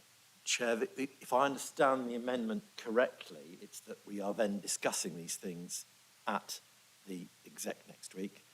I think the point why I'm struggling a bit is we'll be discussing all the proposals of the exec, not just these 4. And therefore I'm struggling to understand why we would specifically account for just discussing these 4, as opposed to the many other things that have been consulted on and the many other things that are in the general fund. So I suspect that there is a reason behind why these 4 have been identified, and I'm therefore struggling as to why we should just accept these 4 as opposed to all the proposals that come from the consultation process, as opposed to just these 4. Thank you, Chair. The wording says to invite the executive to reconsider. The executive may decide not to reconsider them. That is for them to worry about. I'm just trying to avoid us wasting any more time tonight on an issue we're not going to discuss tonight. So can we please get on with it? Does anybody else want to comment before we go to a vote? Councillor Smart. Well, what I've heard so far, my proposal would be that we just chuck this thing out. And if there's a seconder for it, I think we'd go to the vote on that. So I'm sorry to go against you, Chair, but I can't see this has any usefulness at all. Councillor Bick is playing political games, wasting our time on this matter, and I can't see that it's achieving anything at all.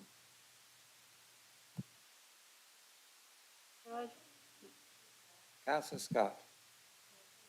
I'd just like to say that I'm really repeating what's been said, but we're asking the executive to consider, not to reconsider anything, aren't we? And we're asking them to consider everything that's in the budget. So I'm not quite sure, as others have said, what this is seeking to achieve. But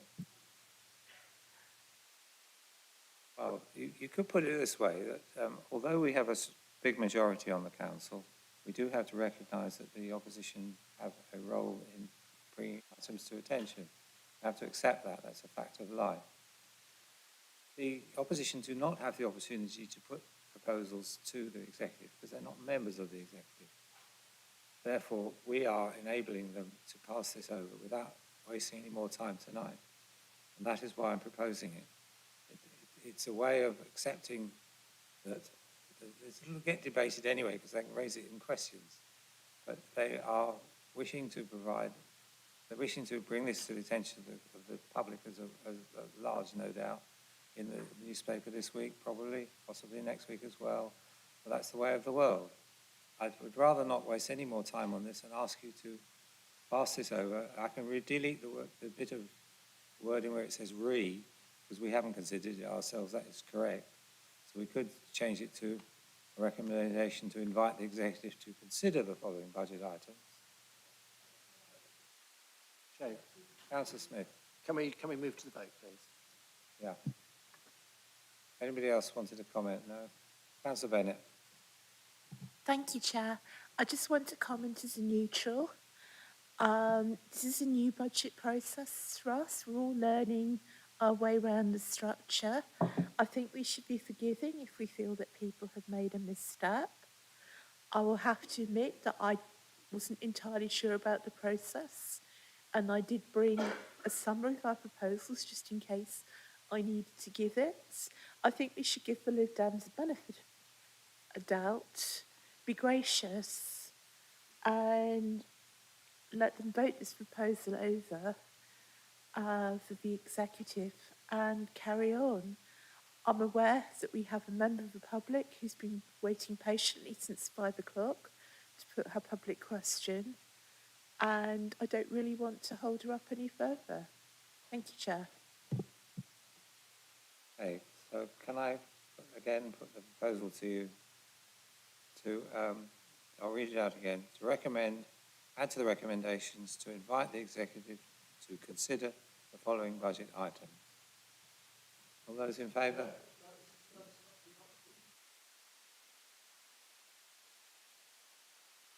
You're right, okay.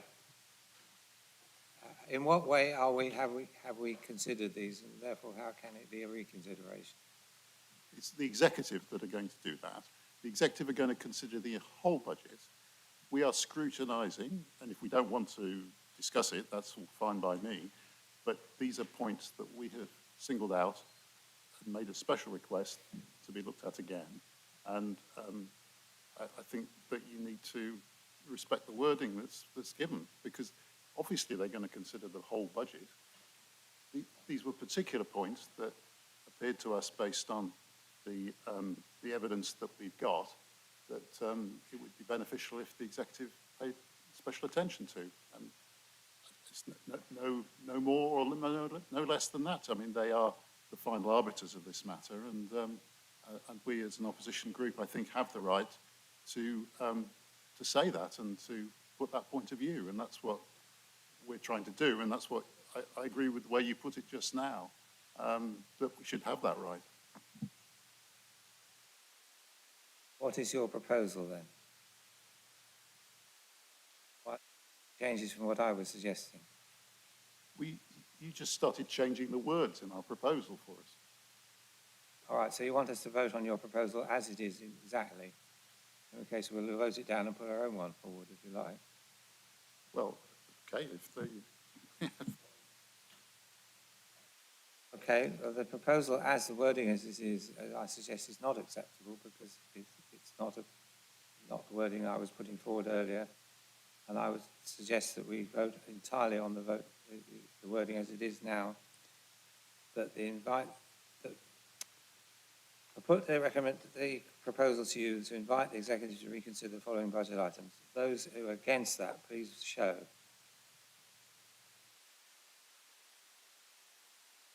Against putting this wording forward.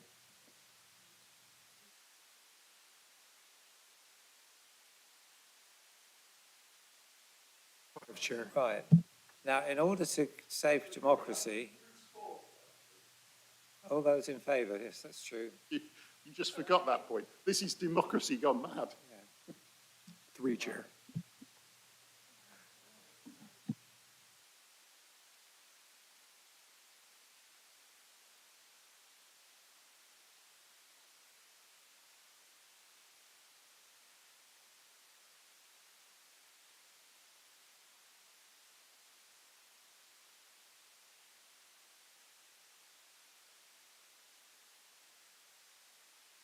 Five, Chair.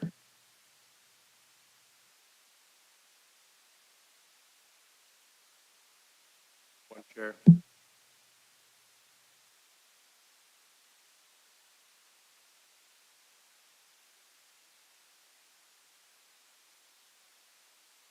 Tim was a bit unsure of the process here, as surely if you would wish to change Councillor Bick's amendment, which you're entitled to do, that requires you to move an amendment to Councillor Bick's amendment. I'm sorry to be stickler for process, but I do think given that the public are watching this public forum, this is a very important process, we should do it properly. What are you proposing? I think, Chair, if you'd like to amend the wording to Councillor Bick's amendment, then you need to propose an amendment yourself to that, which then needs to be seconded and voted on. Is that not the process? I think we've completed the process, haven't we?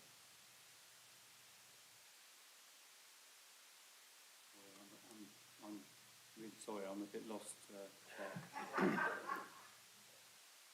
We have voted to put this item to a consideration at next executive next week. If you don't want us to do it, I was helping you out there. So why are you being so difficult? I was helping you out by putting it onto the agenda next week because you can't do it yourselves. Chair, We I've accept lost the 40 outcome where minutes you've of got my to, life Chair. I'm not getting back. I think, can the Liberal Democrats just be gracious like we've been gracious in letting them get this to the exec? Right. Okay, I'm going to go to the main item of the agenda now. I'm not going to take any more on this. We've already agreed that. Any more questions on the main budget item, the budget? No? Okay, I'm going to, yes, Councillor Bennett. I was just going to say that Councillor Davey asked my feedback on the consultation process. I'm very happy to give that, but I'm conscious it's already late at night, and I'd be happy to arrange a Teams meeting with Councillor Davey separate from this.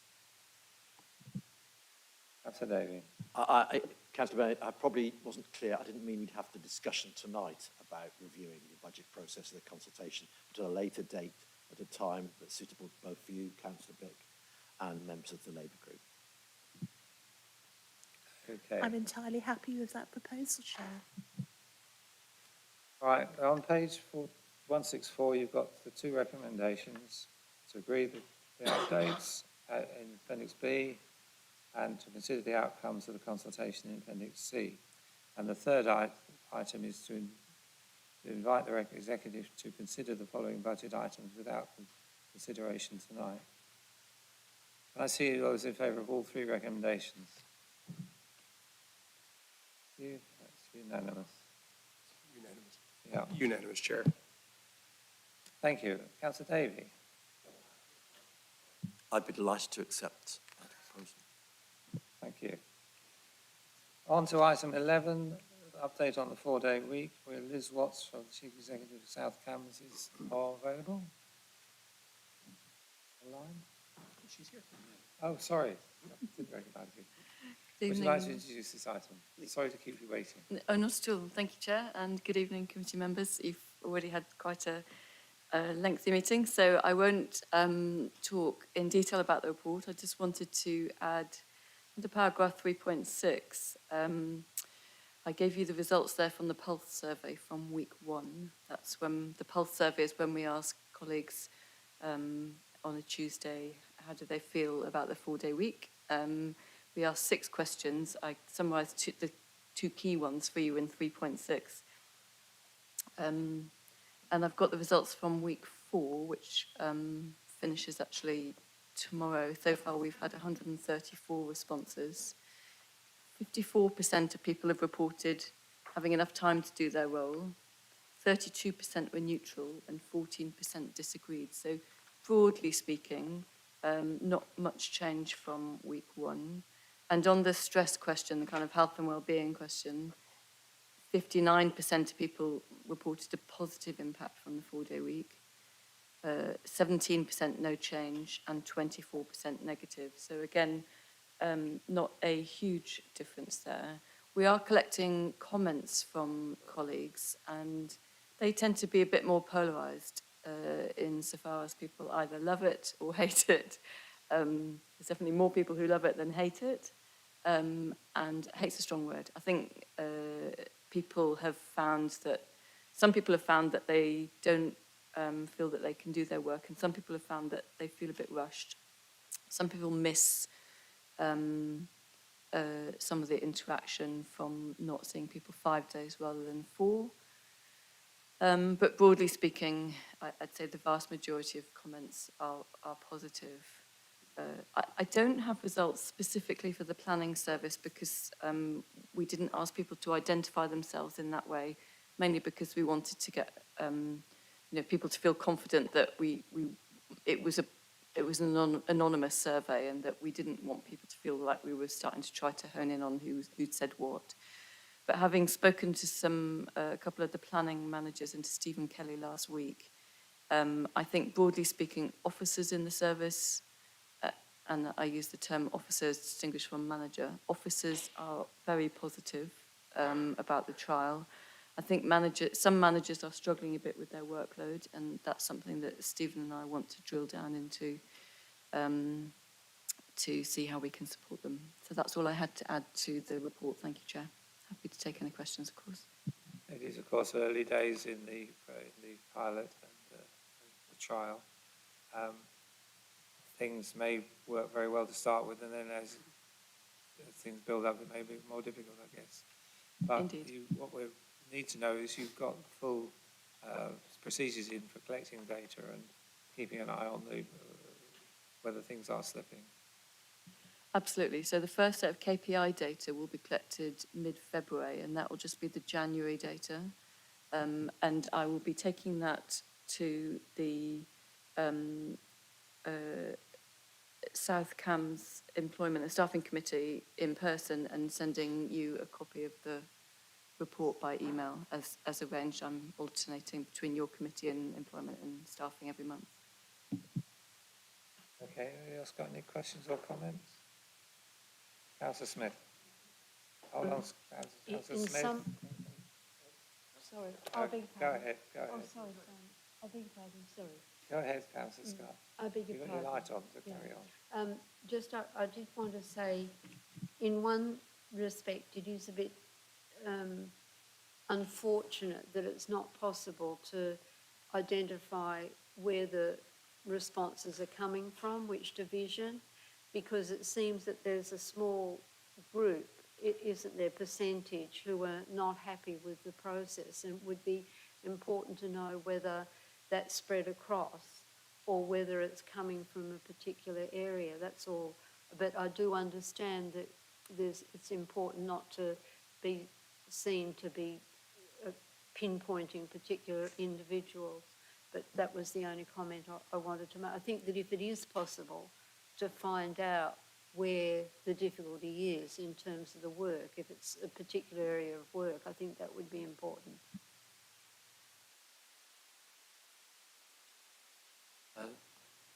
So I'm going to speak about the shared planning service.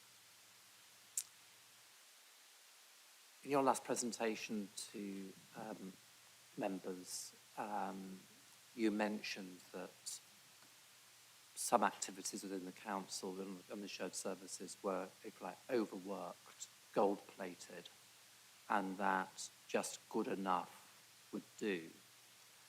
In planning, just good enough won't do. What we're trying to do in planning is to get the best possible development outcomes. And I see that where the officers go the extra mile, apply their experience and expertise in negotiation, they produce better development outcomes.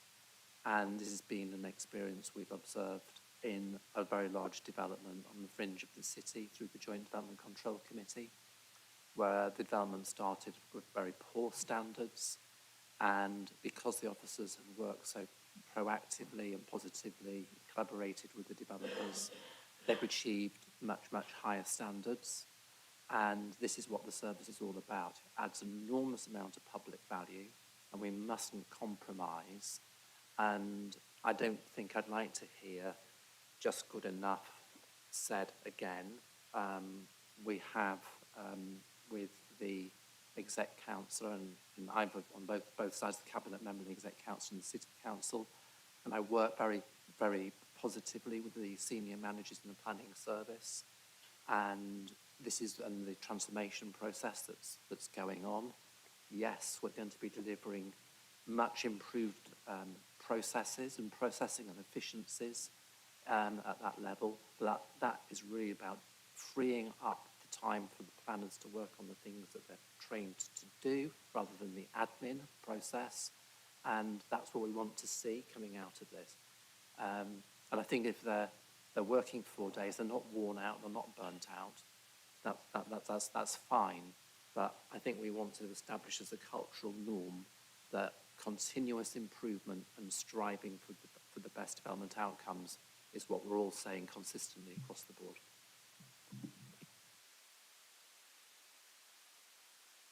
Councillor Bennett. Thank you, Chair. I just want to say that my group welcomes this bold and brave experiment. I know from talking to my day job clients how difficult it is to do this well, but I think it's a step that has to be taken in the current employment market. And it would have been remiss of Liz not to start that journey. So thank you. And thank you for coming to brief us. Councillor Payne. Thank you, Chair. Thank you very much for bringing the report back to us. Just one question which I appreciate wouldn't be very helpful necessarily to see now, but further down the line. I think one of the really positive things about this trial is that particularly for people such as single parents, people who perhaps are more vulnerable, who might find being in the office all the time, this could be a huge benefit. I just wondered whether, as time goes by and you take more information from people, whether it would be possible to start seeing that information broken down by demographics, that we can see the impact and hopefully benefits it is having for more vulnerable groups possibly, or if there's a trend in where the comments might be coming from, either positive or negative.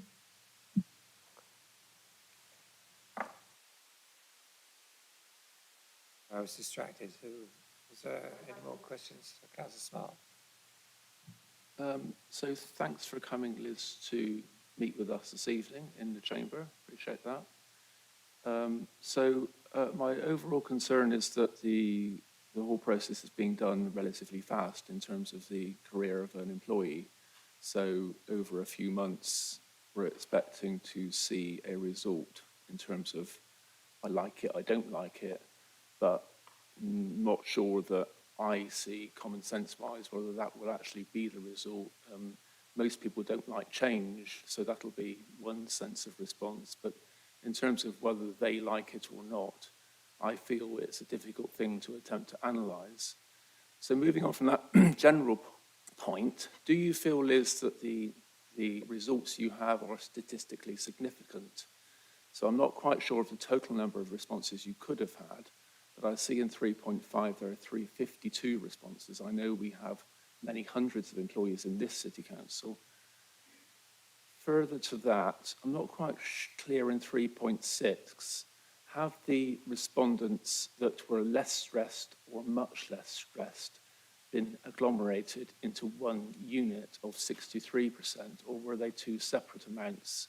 Because it feels like they've been put together to give a bigger number, which would be a little bit naughty. Can't think of the right word. So it makes it look like it's a bigger number then than the 17% who are less stressed and 90% no change. So I'm just not quite clear there's been a resounding result that you might have hoped for, but even if that result is statistically significant.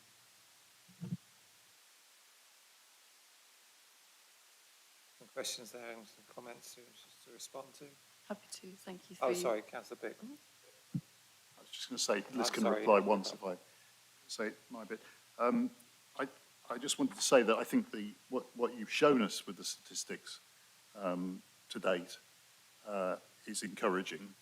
And I assume that although it doesn't include yet any of the KPIs on the work that people are doing, that nevertheless, knowing the staff that we have in our team and have recruited into our team, that they are likely to take a good deal of pride in their work, and so that's baked into these sort of results. But I continue to believe that that really the key question is the sustainability of what is achieved, and I don't think we're going to be able to have a view on that until right at the end of the process, because my doubts have always been about whether the pilot has been maybe too short to know that, but obviously we can judge that nearer the time. I did want to ask also about the paragraph in here about a second trial for the shared waste service. And I think like many members, I'm sort of willing us to be able to do the same thing for our white collar as our blue collar staff, and not to introduce a sort of two-tier standard here. But it obviously has to work. And what I just wanted, if you could give us some comments on what you believe the threshold is for us to go ahead with that for shared waste. I mean, we have to surely be absolutely convinced that the approach adopted is a credible one, because we've just passed through consultation responses which say that the public in Cambridge, and I'm sure that would be the same in South Cambridge, absolutely put this kind of service at the real top of the way they form their view about their local council. And so a slip, a mistake, a poor judgment about whether we have a viable approach to this, I think is really important. And I say that much though I'm willing that we don't end up with a two-tier approach. So we have to be ingenious, but also I think cautious. Thank you. Please give a response, please. Thanks. Thank you, Chair. So, Councillor Scott, the pulse survey, and this actually responds to a couple of your questions. The pulse survey is very much that. It's a kind of temperature check.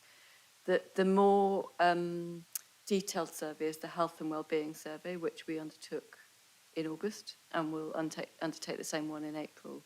And that's run by an external company. It's statistically valid, and it's way, way more detailed. I mean, there's 120 questions in that survey. And we will, Councillor Payne, be able to identify by demographics, by, a whole range of things, both by service and then a whole range of demographics, or by demographic first. So that the real kind of data is coming from the health and wellbeing survey. This pulse survey, I suppose, is just for us as an organisation to sense check how does it feel, and so far it feels okay. In terms of your question, Councillor Smith, about just good enough won't do, I completely agree with you, and I'm sorry if I gave you that impression last time. I suppose what I was thinking about was, if I give you one very specific example of where a colleague has been working on a strategy, and this colleague regularly will make things perfect before handing them over. And for me, actually, it's much better, I say to this colleague, just get it so it's good enough so I can read it, and then I can add to it, and other people can add to it. And so I suppose it's during the process that you try to speed that process up. Not that the end game is, diminished, and completely agree with you about the importance of planning. And interestingly, you talked about the cultural norm in planning being really high standard, and I think that's what's being expressed in the comments from colleagues. So I think colleagues aren't saying, this isn't working for me. They're saying, this isn't working for me because I am worried about not finishing my work. And so that kind of cultural norm is definitely being expressed by colleagues. And I think people, demonstrating that they're both passionate about what they do, but also feel very responsible and accountable for what they do. So we're seeing that come through, that sense of sort of pride in service. So Councillor Payne, I mentioned about the demographics, and yeah, there's certainly from the August survey, there's some really, really interesting data around those demographics. So as long as we have 8 responses from any one service area, we can kind of, all of the data is accessible. If there's, so for example, if there are only 4 people in a service, that would be added into a bigger group so that people aren't identifiable. But apart from that, we've got huge kind of granularity of data, and it's really, really interesting. One thing that we have done, and this again speaks to, particularly sort of working parents, is we've said to people, if you don't want to do 4 days, if you're full-time and you don't want to do 4 days, you want to do 5 shorter days so that you can pick up your children, that's fine. We would just like to know what you're doing so that we can kind of have a cohort of people that we measure specifically around what does that do for their health and well-being. Are they kind of getting, an improved health and well-being experience because they have the stress taken out of their day from not being able to pick up their kids from school, for example. So we've got all sorts of things that we're measuring in different groups of people who are helping identify those things. Councillor Smart, in terms of the process being sort of too fast and expecting a result in a few months, I think, the 3 months trial is basically testing, is it possible to run services on a 4-day week? And we know that we're going to get sort of some data from that trial, but not all of the data. And really, I suppose for us, the golden bullet, and the golden bullet for local government in general and the public sector in general, is recruitment and retention. Now, anecdotally, we're starting to see signs of people applying for jobs with us saying, well, actually, the 4-day week really enticed me to apply for this job. That's very anecdotal, and in 3 months, we will never be able to manage that. So the point about the 3-month trial is to test, can we deliver our services on a 4-day week? And if that's possible, then we will look to extend the trial for a year so that we can really test what we are all, the wicked problem that we're all trying to solve, which is recruitment and retention. So you're right, in 3 months, there's only so much that we can test. My laptop's just closed. On 3.6, you mentioned our results being joined together. So yes, they were. A little less stressed and a little more stressed and a lot more stress were joined together, and a little less stressed and a lot less stress were joined together. So apologies if you were not happy with that presentation in the numbers. Councillor Bick, yes, in terms of sort of people's pride in work being sort of baked into the results, as I've said in the comments that we've received, it's certainly clear that people do have a lot of pride in their work, and that's why some of them are worried about being able to deliver it, albeit the minority. I think you're right that the key is sustainability, and I guess the evidence from other places, other companies, is that generally the vast majority of companies who have gone to a permanent arrangement have not gone back.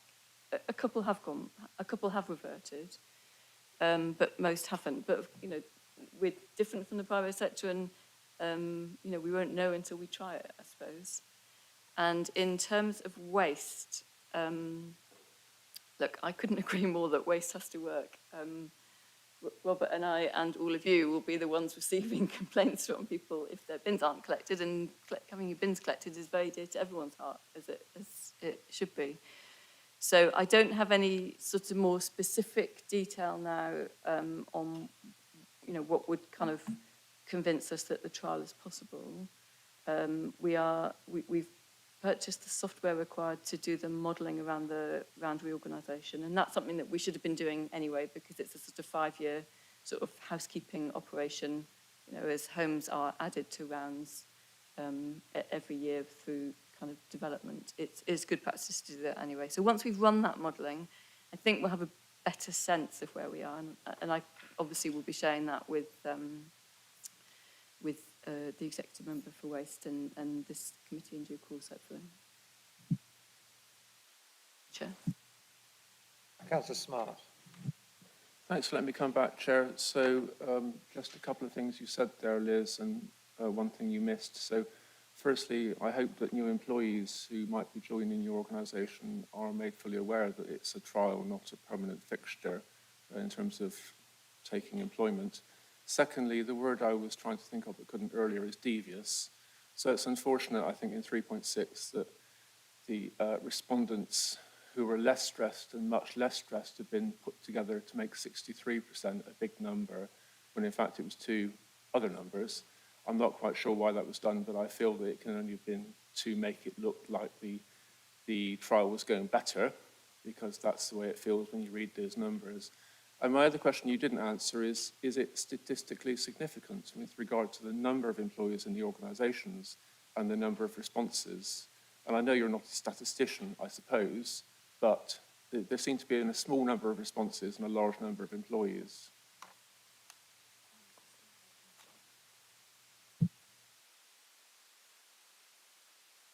So, David, did you want to? Yes, please, if I could, Chair. I really welcome this report, Liz, and put on record, I think it's an exciting and brave thing for South Cambs to have done. And thankfully meets our political objectives, because it's part of our Labour Party National Manifesto in 2019. So welcome this.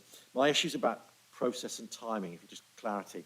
Although it's a notional 3-month trial, we will be meeting next as a Strategy and Resources on March the 27th, 4 days before the trial theoretically ends.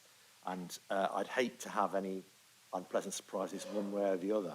So it's about, I suppose, it's about how do you anticipate keeping us up to date without increasing the workload burden on your officers as to how this is progressing, just so that we're aware, and that therefore it doesn't all come to March the 27th and we have that view then. So it's really about process and timing, Liz. And, well, perhaps in which communications as well as linked. Thank you.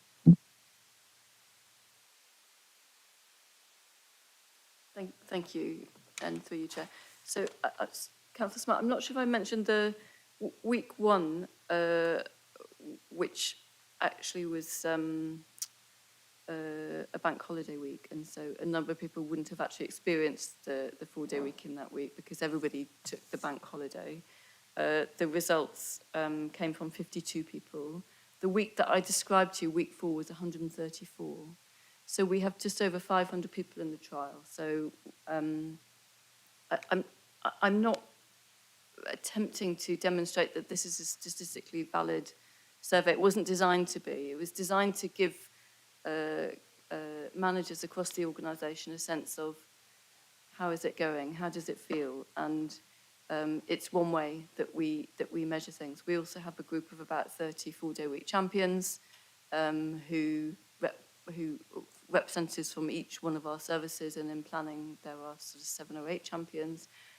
We obviously talk to our managers, so there's a range of feedback that we're getting, which is all kind of part of a jigsaw, really, and the survey is simply a part of the jigsaw. Councillor Davey, in terms of the process, so on the 27th of March, we would have the January and February data. At that stage, I think, you know, I mean, it's hard to say what will happen. You know, if January and February data shows that performance has been maintained, then that might give you a kind of reasonably good indication of how things are going, but it's not final. You know, we're happy to kind of work with you through April and May. I have a report going to South Cams Cabinet in May, and you know, once we've got the health and wellbeing survey in April and the final quarter KPIs in April, happy to kind of work with you as to how you'd like us to report back. Possible just to come back, and I think maybe this is for outside, it's about sign-off, if I'm honest. So if it's coming back here in March and it's a 3-month trial, they're not a sign-off issue. Okay. That's smart. So, thanks, Chair. So this is a scrutiny committee. This report has your name on it, Liz. So I asked twice already, so why were less stressed and much less stressed put together to give a number? Why were they not separated, as the other figures have been separated in your report? It's in 3.6, just to be clear.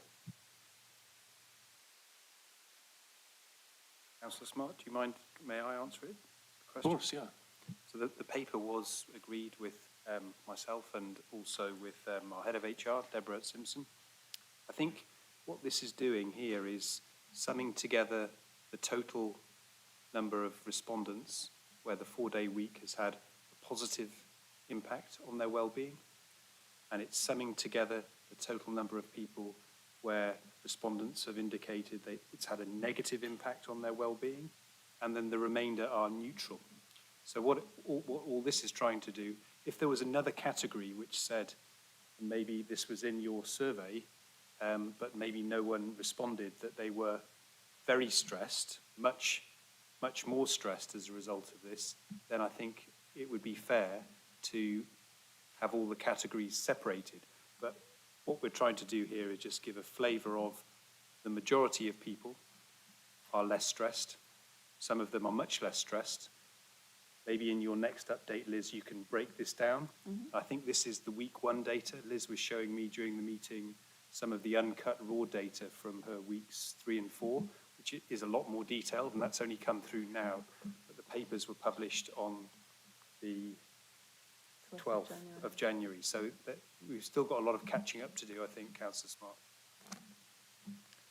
To come back, I think, Liz, with more detailed data.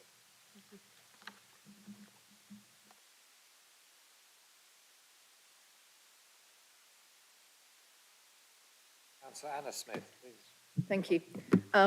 I tend to make it a rule not to repeat what other people have been saying, but I did just want to put on record something similar to what Councillor Davey has said.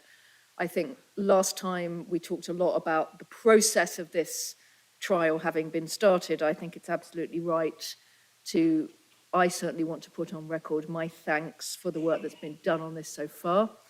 As Councillor Davies said, this is something that's very close to the hearts of us as Labour councillors. It was part of our 2019 manifesto. I'm really encouraged to see the direction this is taking. I think this is an important trial. Thank you for coming to update the committee.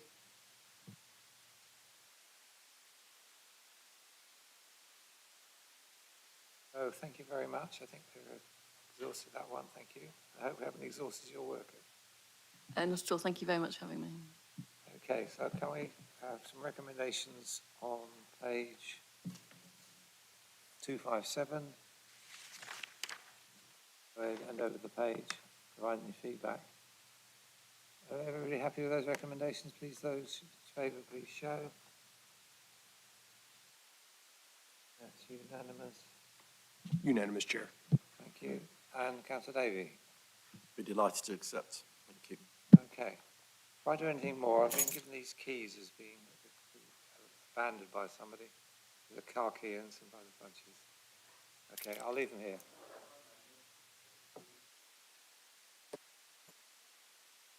Abandoned them.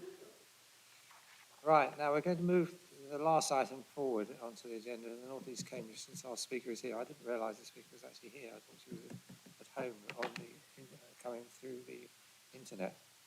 Anyway, if you would like to make your public question to us, and then we'll see what we can do with it.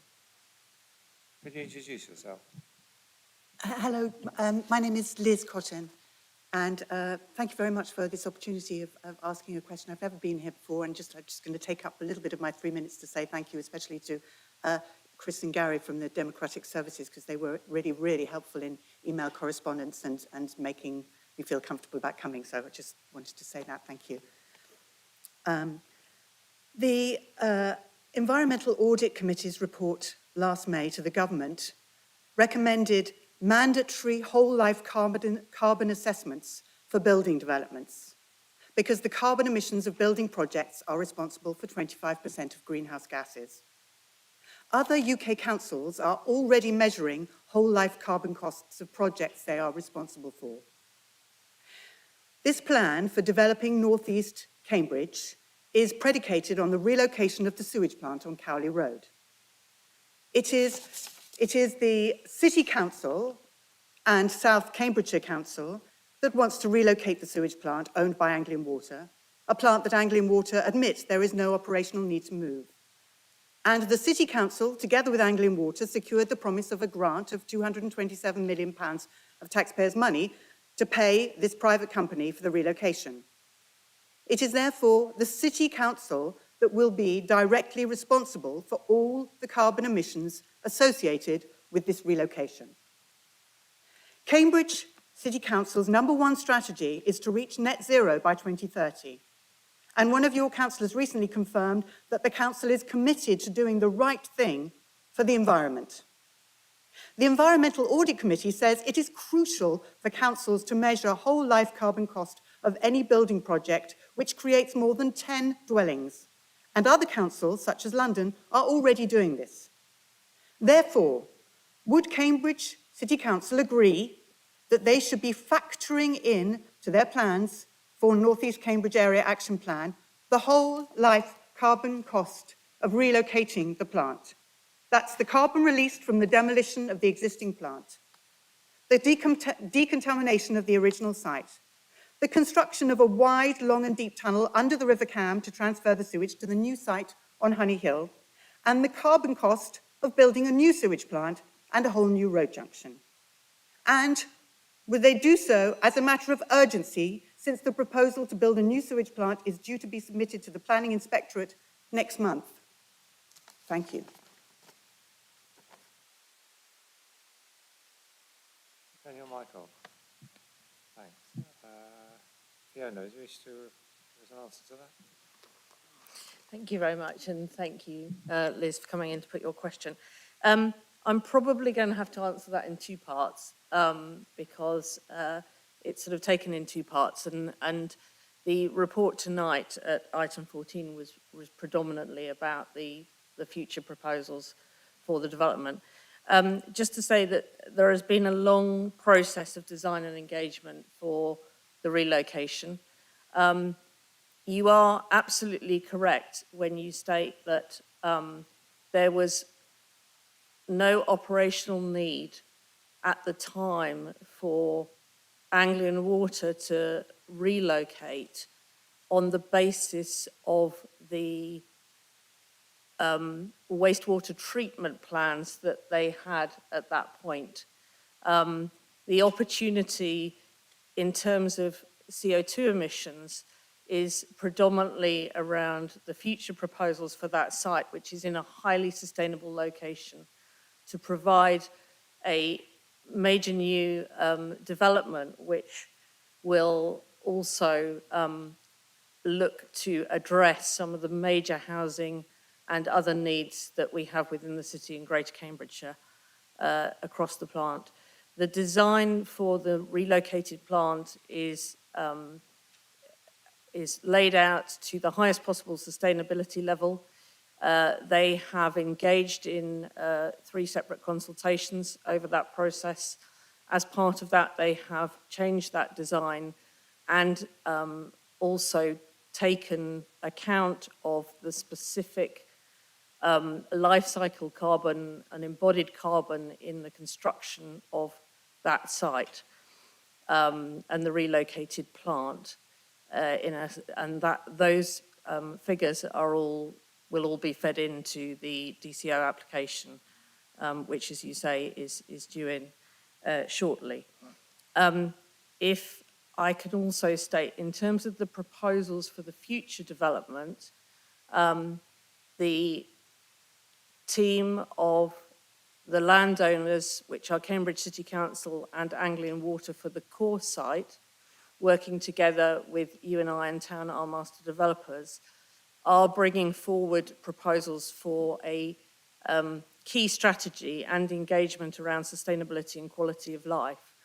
And that is still being worked up because this is a long-term project.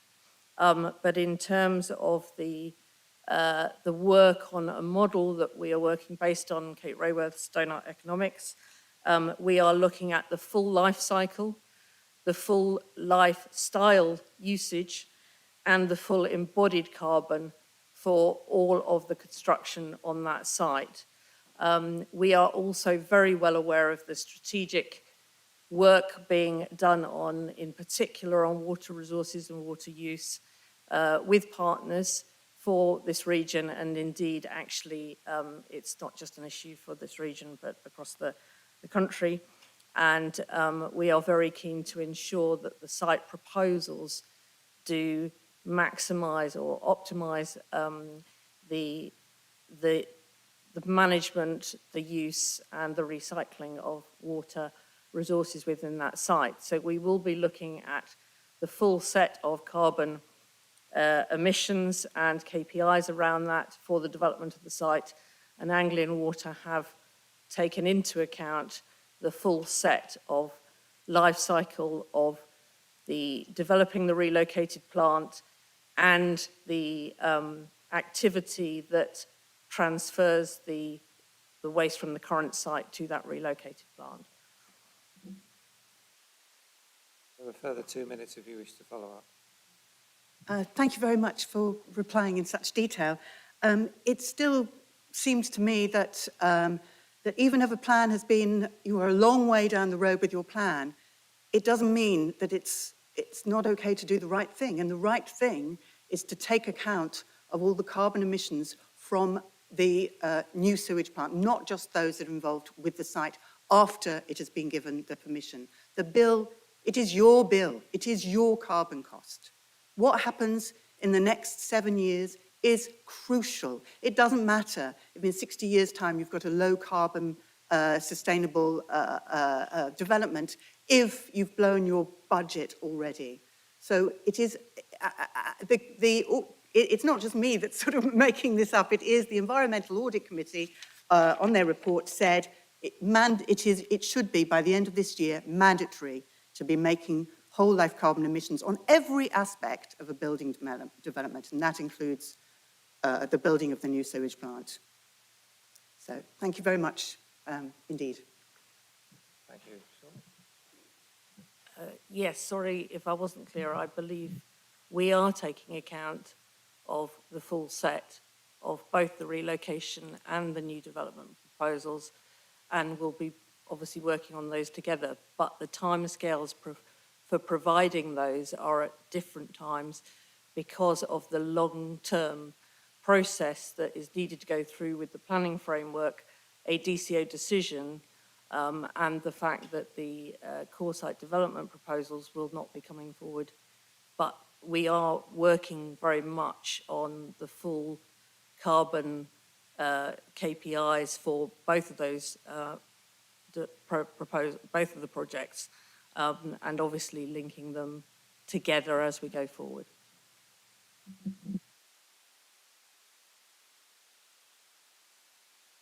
Move to item 14 itself, North East Cambridge core site update. Can Fiona give us we've got a full report from you, but if you want to add anything specific.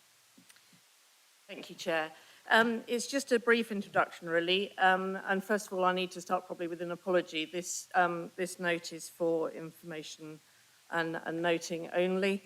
And I have actually seen a typo mistake in section 2.1, which is the recommendations. It's the second recommendation. It was intended to note the increased cost risk arising particularly from the inflationary pressures that we are going through in the current economic environment. However, as a director, I already have delegated authority to manage the risks within the governance framework as set out in the members' agreement on this project, and therefore there was no requirement to make a decision on any further delegated authority. It's just a new risk, if you like, or an increased risk that I just wanted to point out and note that I will be working with the team to ensure that's managed going forward. So the recommendation is just going to be to note the report? Yes. Thank you. Please. Just to introduce this report is specifically intended to update you on the core site development proposals. I do note that that is, if you like, the last of the three major projects to be in development following the planning framework, which you will be aware of, and the wastewater treatment plant relocation, which we have just discussed. In principle, I do not, or the note was not intended to give any detail update on those. In terms of the court site proposals, it is early days. We are working towards a master planning and a hybrid planning application for submission in 2024. We have been working on these focused primarily on engagement, major engagement with the community. And you will see that everything we do is based upon the three promises, or the vision, the three promises, and the 6 values for this site. This year has been focused primarily on working more on that engagement, particularly around the launch early in the year and the festival, which was unfortunately delayed but occurred at the end of October. And the report gives some initial feedback from the responses that we've had from our engagement on that.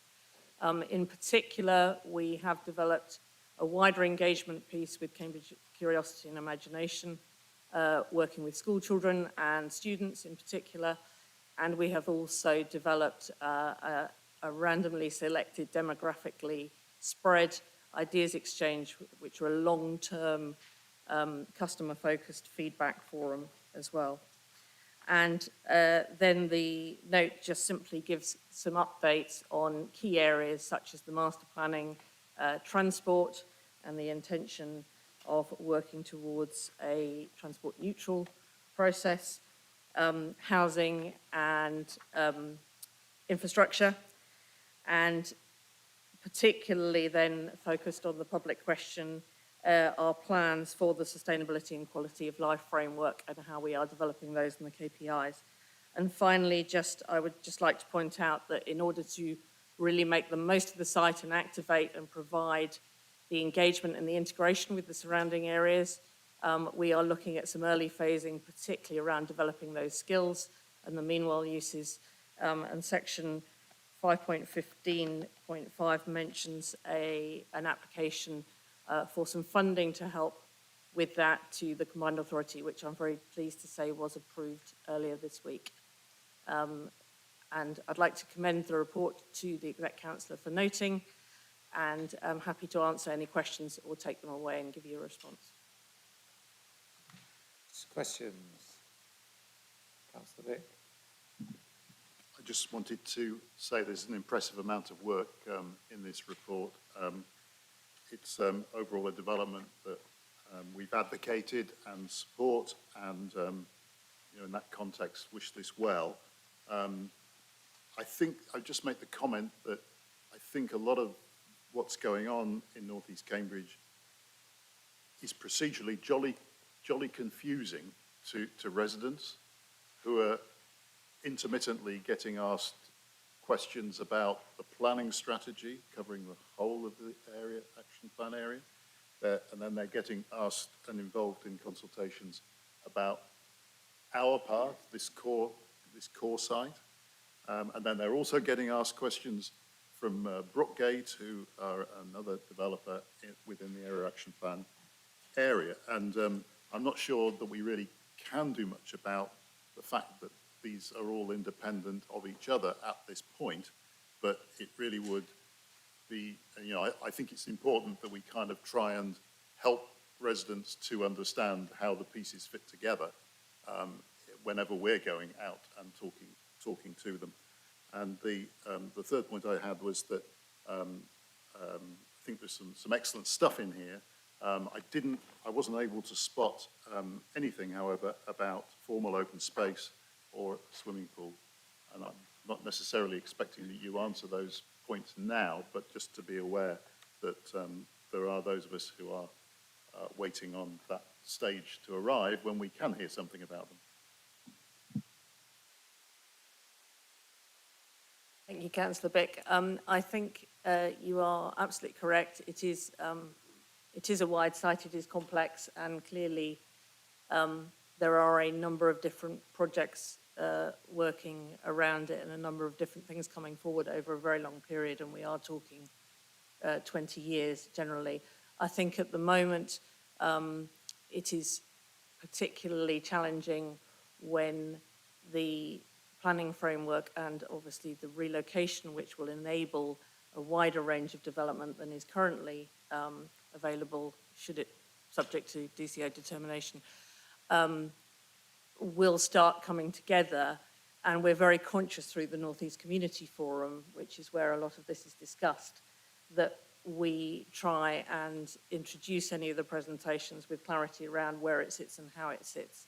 But we are generally, as South Cambs and City working together, we are very conscious of the breadth of this area and how much is going on, will be going on potentially in future, and working closely to look at the capacity and the resources to ensure that we develop a greater coherence, or we manage work that brings greater coherence to it in the future, and also brings a greater clarity to what's happening and when and the timelines of all the programme, and takes that strategic overview. Any more comments or questions? Councillor Robert Wood. And then you. Well, my question's really, it's more of a comment. It's rather similar to what Councillor Bick was saying. I mean, I think one thing is, you know, when the master plan will be ready. Is it likely to be the beginning of 2024 or the end? Because other sites are, of course, coming forward to planning committee that are not owned by the council, and therefore, you know, that's where you've got this disjuncture, which people, I think, sometimes find rather hard to understand. And what we do want to do is to make sure that everything is coherent, especially the new developments being brought forward by other owners. Thank you. And thank you for the report, very full report. Thank you, Councillor Gawthorpe-Wood. It is complicated. I think what I would say, and we need to be clear on, is the Area Action Plan and the Emerging Local Plan provide the overarching planning framework and the expectations of how that area will evolve. The master plan specifically mentioned in this report is around the core site, and clearly that cannot come forward in any specific hybrid or otherwise planning application until we have the final determination on the DCO. However, we do have a landowners group that works incredibly closely together and have done for the last few years. We are bringing together thematic subgroups under that to talk about things like infrastructure planning and delivery. We've had a transport group, an energy group. So although there is work still to do on that, and there is work still to ensure that the overarching governance which I was mentioning earlier, and doing more work on bringing that together and including how that works within the planning and other frameworks. We are actually informally doing a lot of work behind the scenes to ensure that the basis for the delivery of a coherent district, new district for the city, subject to all the relevant permissions, is actually brought forward at the relevant time. So I appreciate it's early days. I appreciate it's still complex. There's still a lot of work to do, but we are doing as much as we can to bring all that together. Councillor Bennett. Thank you, Chair. I have 2 points to make. The first is that I'd like to congratulate Fiona and her team on an excellent report and a lot of very detailed, high-quality work on the implementation. I've had lots of opportunities to discuss it with Fiona. I'm very happy with the quality of her work. However, there is a big but. I agree with the public questioner. I do not think there is any ethical basis on which the council can proceed with the relocation of the sewage plant, which is future-proof to 2050, to a new site of scientific interest. The only reason there hasn't been more opposition to this locally is people locally don't use the name Honey Hill and they think it must be someplace further away. When you explain it's that open area near the A14, people are incensed. People who've sunk their life savings into properties at Marley are furious and feel betrayed. So, as a courtesy to all of you, I wanted to explain why I will not be voting for the recommendation. Thank you, Chair. So are you saying that the site of Honey Hill is a site of scientific interest? Are you saying that the site at Honey Hill is a site of special scientific interest? No, it's close to a site of special scientific interest.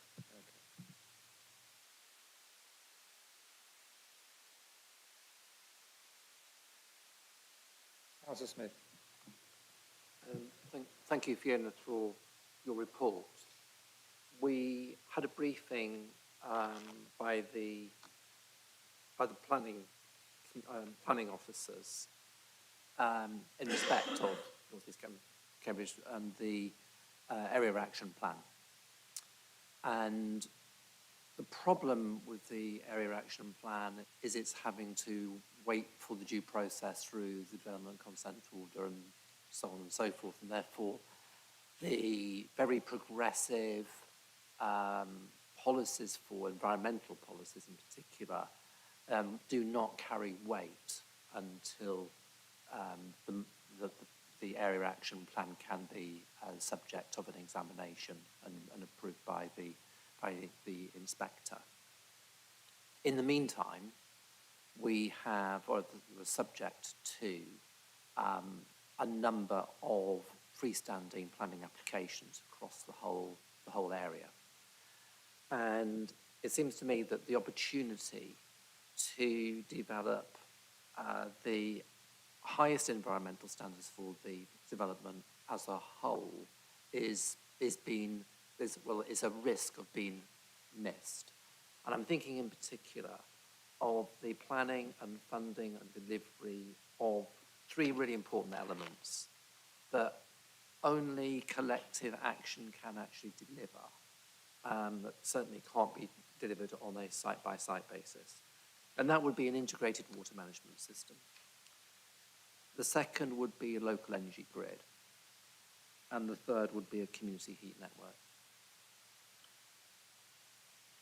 I'm interested in how these elements can be promoted and how the landowners and promoters, developers across the whole of the area action plan can be brought together to address these crucial components of infrastructure that will enable them to deliver the lowest possible carbon developments.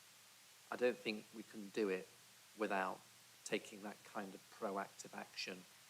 And as a significant actor in the development of the area, I think it's incumbent on the council to step up to its community leadership role and progress that.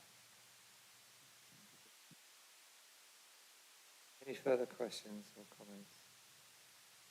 No? Okay.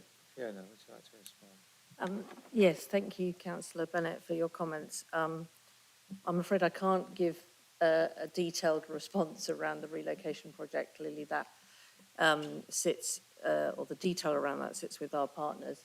But what I would say is that the requirements for a formal development consent order application do include substantial environmental impact assessment, which has been done across the area of not only the transfer and construction of the tunnel from the current site to the new, but obviously clearly on the new site. Now, I accept that,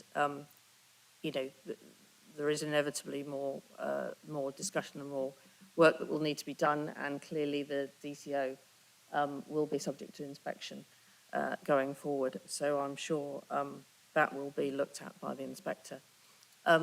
Councillor Smith, thank you very much for your comments. Absolutely agree with everything you say.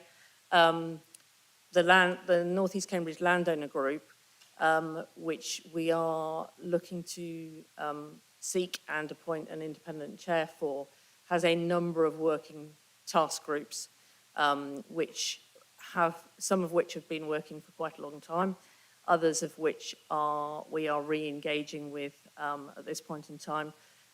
One of those is clearly the general infrastructure, but also we have just engaging around utilities, drainage, and specific elements of things like water management, things like connectivity. I would say about energy, we are re-engaging, or the landowner group are re-engaging on that process to have a look at that again. However, some of the earlier evidence base that was developed during the drafting of the Regulation 19 AAP raised some risks around an AAP-wide energy provision, and therefore the proposal was potentially to look around the key sites, or effectively maybe neighbourhoods, or whatever was deemed to be relevant, most sustainable and most efficient. However, that task group will be reviewing all of the evidence base and ensuring, obviously, that where energy provision is going in, or where the storage the landowners are very much, or the key landowners are very much working together to make sure that that's being delivered, constructed, and managed in the most effective way. Okay, thank you. All right, no more questions. Let's go to the recommendation is to note the report. Do we have to vote on that? No, okay, we note the report, thank you. And Councillor Smith, you note the noting the report. Yeah, may I just say a couple of words, because I do want to echo the thanks that we've heard from so many councillors this evening for the work that's gone on and the work that's gone into this report. And I did want to especially note the work that's been done to include hard-to-reach groups in what's been a very innovative consultation process. And I would say, I think the word vision doesn't get used that much. And I do want to acknowledge that vision here, both in terms of the consultation and in terms of that commitment that comes right out of this paperwork to create a livable and sustainable neighbourhood. So Fiona, thank you to you and your team. And I'm very happy to note the progress this evening. All right, we move back to item 12, senior management structure proposals. Robert, would you like to introduce this item? Thank you, Chair. Do you mind if I stand? Is that all right? I've just been sitting along. We all used to stand in the bold days. Okay, thank you. So, do I need to hold this here? No. Okay, so this paper, many of you will have seen the detail before, but it's really the culmination of a of at least 6 months of engagement with staff and with members. This is the first time it's coming to committee. It's important it comes to committee. I think the last time the City Council had such a significant change in its management structure was in 2010. Some of you have been engaged in the development of the principles and the consultation process. For those of you, a note around the room, several of you are on the Employment Senior Officer Committee. So many of the recommendations to you. So this is important. It's vital to implement some of our Cambridge, the transformation programme. The really important thing about the senior management review, though, is a flatter structure, a more collaborative way of working amongst officers and with members, and a drive for efficiency, Chair. We have a relatively large senior management team, and we benchmarked our senior management against similar councils. So this proposal, while it would reduce the overall cost of senior management by around 20%, it still puts us in relative comparison with Norwich and Oxford. But I think also there's a different expectation in future about what we're seeking from our leadership team. And that's really a move from managing a service to being a corporate leader. So I'd like to point out, the Head of Democratic Services, Gary Cliff, has circulated an amendment to the paper. So that's on recommendation 2G to delete the final clause. So enabling myself and the monitoring officer to make changes to the Constitution where we're implementing the SMR without reference to the leader of the council and the executive councillor for finance. I think, Chair, you had a conversation with the leader prior to the meeting. I think I just clarify that if we found that to implement the changes there was some indirect implication for another part of the Constitution, we would want to follow the normal process and engage with the leader, the relevant executive councillor, the chair of the relevant committee and the relevant spokesperson if there was something out of scope or we thought it was touching on something that may be beyond the direct area of the senior management review. There are quite a lengthy and detailed set of recommendations, effectively to delete posts, to create new posts, and also it's worth pointing out that there's a separate process on pay, which is being taken by Civic Affairs on the 8th of February, and there'll be likely to be a meeting of the Employment Senior Officer Committee towards the end of the month, but prior to February, prior to the Council's budget meeting, where there are any relevant decisions about severance packages. So there's quite a lot of complex moving parts here. This is one element of the process, and the recommendation is to the Leader of the Council to move these recommendations to Council meeting on the 2nd of March. Is that okay, Chair? Happy to take any questions? That's fine. Any questions from the committee? Councillor Vick. Yes, Chair. I've followed this process through as a member of the, I never know what it's called, the Employment Senior Officers Committee or something like that. And I think that what we've got here is a well considered and carefully presented set of changes, which I think are really appropriate. If I have a concern, it won't affect me supporting this. It is that I would probably have, if I was having a two-tier job grade, I would have done that within the director level rather than the assistant director level, so that you have similar nomenclature across the same organisational level. And I will also be a little bit nervous. I'm very keen to see the concept of place appear into the language of the council, but a little nervous though that it sort of raises some expectations about what that group can really do based on its component parts. And that's not to minimise them all in doing what they are expected to do, but to add those up and to call it place seems to me a stretch. But it won't stop me supporting the recommendations. Thank you. Any further comments or questions? Councillor Scott?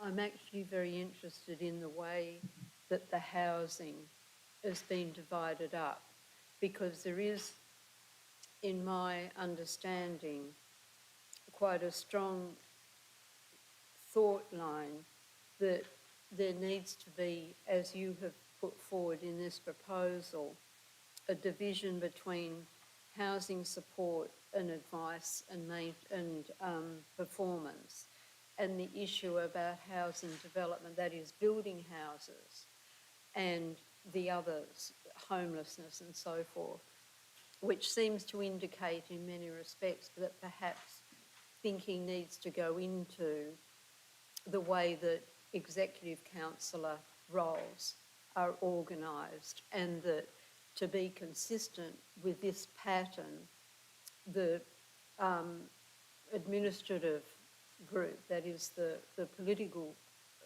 group, needs to consider very seriously the way that it's organised in terms of executive councillors. And I'm just drawing this to attention because the issue of housing and homelessness and the issue of assets and property are enormous in terms of the executive councillor role.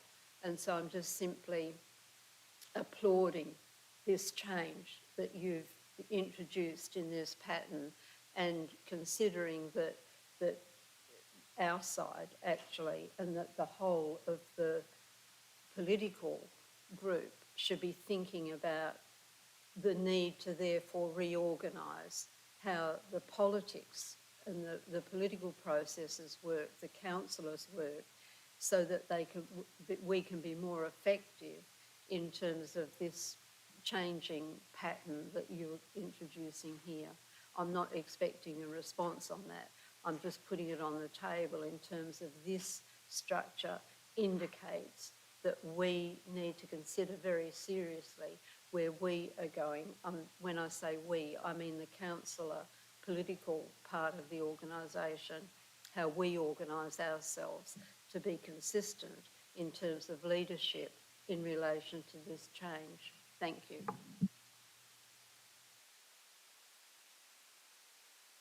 That's so smart.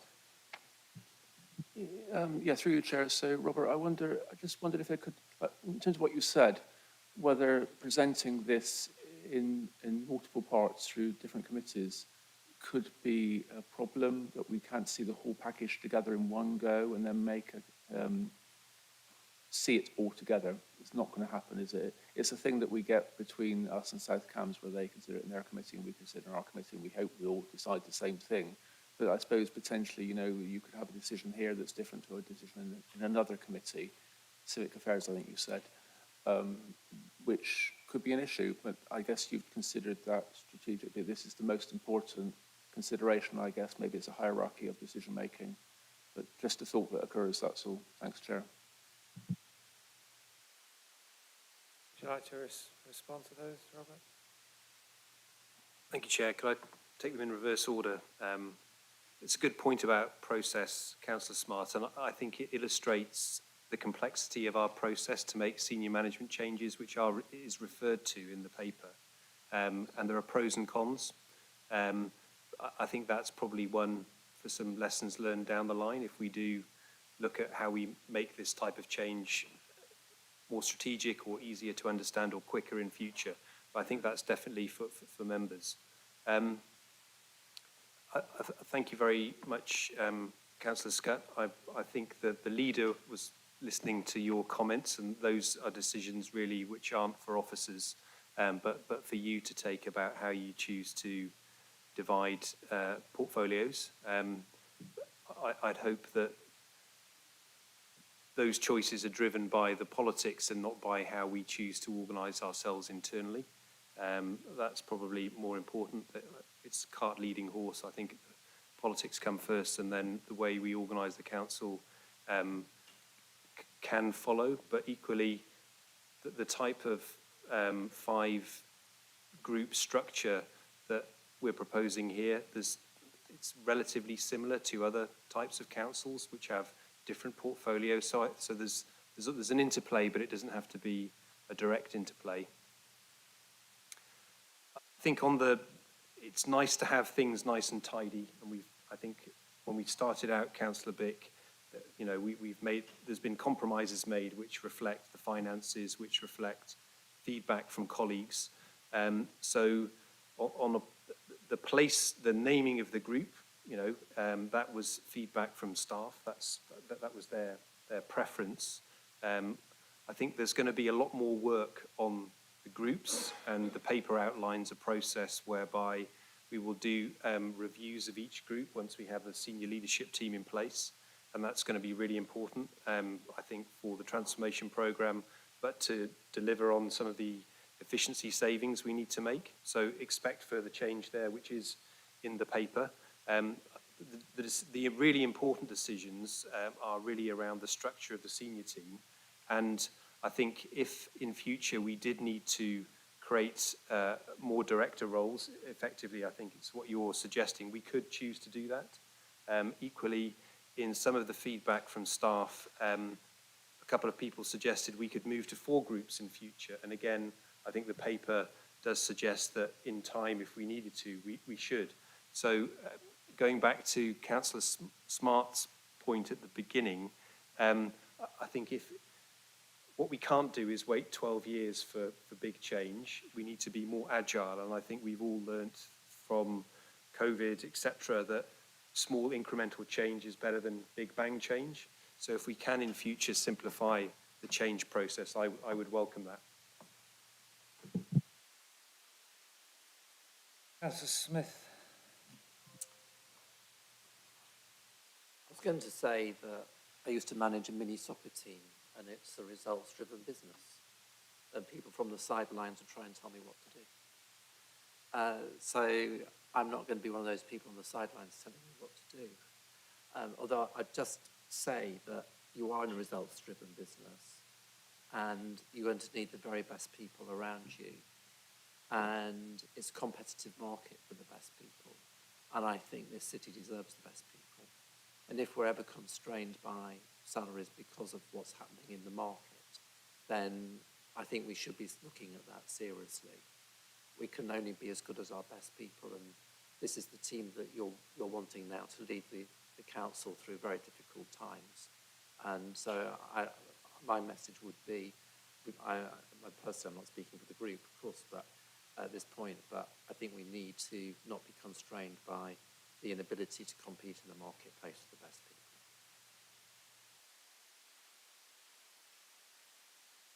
Is somebody else here, was there? No? Okay, any more comments you want to make, Robert? So that's... Yeah, just Councillor Smith's point, the head of HR, Deborah Simpson, is proposing some changes.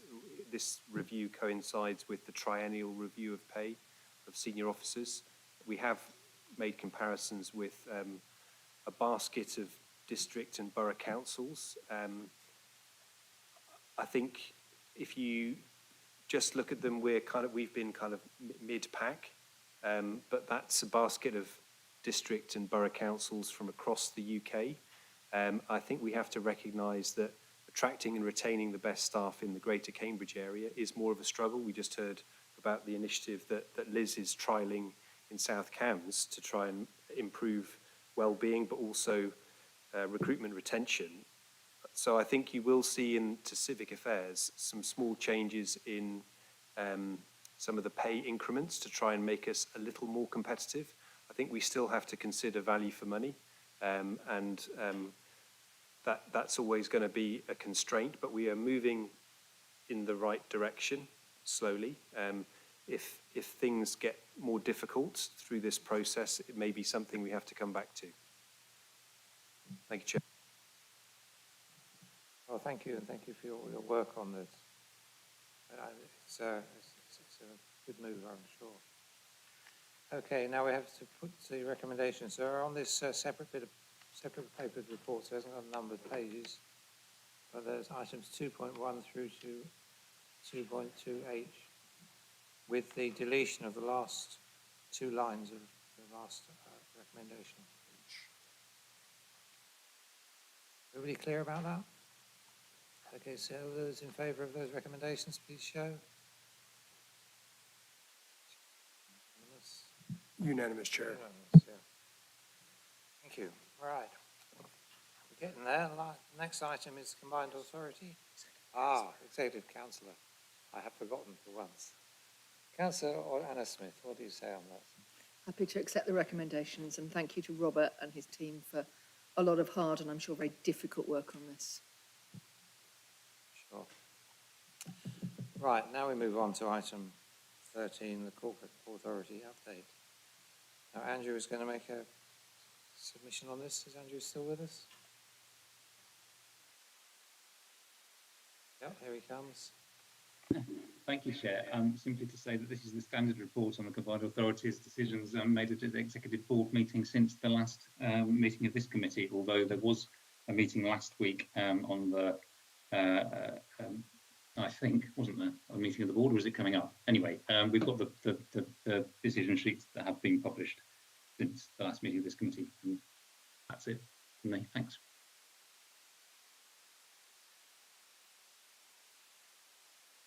Anna, do you want to speak next? I could say quite a few things on this time. I'd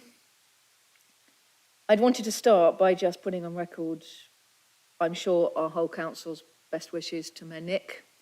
I've spoken to him recently. He's very positive. He's looking forward to returning very soon, something I'm extremely pleased to hear. Also, while we are not in coalition in the combined authority in a formal way, there's a lot of community of interest between all the parties, Labour, Lib Dem, Independent and Green representatives, and I did want to pay tribute to the very supportive and evidence-based way that everybody in those groups approaches collaborative working at the combined authority, and it's really good to see. A couple of things to point out to the consideration of the committee. First of all, yes, the Combined Authority Board meeting for January was last week. It was a long meeting, and as one of many aspects of that meeting, there was a long debate around the budget, including the Mayor's budget. For those of you who aren't aware, the Combined Authority splits into the Combined Authority budget and the mayoral budget, and it's the mayoral budget that included the suggestion for a precept on council tax of £1 a month in Band D, primarily to ensure that the 23 bus services, wholly or partially saved last year, can be retained for another year. It was a long debate. There wasn't always agreement, but there were comments on all sides that people felt they'd had their chance to be heard, which is important. I'd also want to note, partly as part of that budget and partly as some additional pieces of funding that has come through. Funding has been won recently by the Combined Authority for active travel work, which will have a direct impact on this area and others. There's been £1 million awarded by the government, thanks to a Combined Authority bid just before Christmas, to the Council House programme in Fanshawe Road. As you heard earlier, there's just over £1 million for the meanwhile site work at the NEC course site. There's also been confirmation in the budget of supports for projects such as the work on chalk streams that has been put forward by the city. And a lot of the other work that's taking place, such as the experiments in demand responsive transport that are taking place in Huntingdonshire, could be something that could be really useful and interesting, if not for city residents, though I think it will be interesting for city residents, also for those who work and study here in the city. I did, of course, also want to mention the statement of best value that was recently issued by DLUC. I would want to say that, no authority wants to be in receipt of any such letter, but in many ways the letter is actually to be welcomed in the fact it recognises the historic and long-term issues that the Combined Authority has faced from at least 2020 and before that. and in setting out the desired steps, all of which steps are already being taken by the combined authority, including the improvement board under Lord Kerslake. So I think there's a lot of hope for the future in terms of the steps that are being taken to address issues and to create kind of the capacity and capability to do the things that we hope a combined authority will do. So I'm happy to take any questions. Those are some of the key points at the moment. Questions, Councillor Vick. Thanks very much. Thanks to the leader. Yeah, I was going to pick out particularly in relation to what we were just discussing, the funding that comes now to us for the North East Cambridge site, the Meanwhile project, and I think that's very welcome, quite imaginative. I wanted to just ask the leader about the work that's going on in improvement of the combined authority. I mean, I understand that this work is quite compelling, it's quite critical that it's successful, and I was a little confused when I looked into it, that I see a number of themes that are being pursued as work streams to turn things round, and it all looks great stuff to me. And then I looked at the list of things that the Chief Executive of Combined Authority expects to be different on the success of this work on improvement.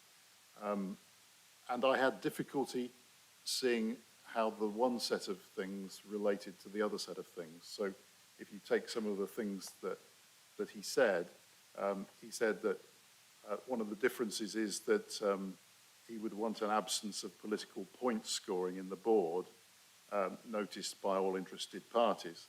He would want that staff in the CPCA and the local authorities view board members as role models for good behaviour, collaboration and working towards consensus. Now, it's fair, I picked those two out, but there are a number of others in the same sort of vein, which don't really specifically address the organisation of the combined authority, but seem to talk about the way politics is played out there.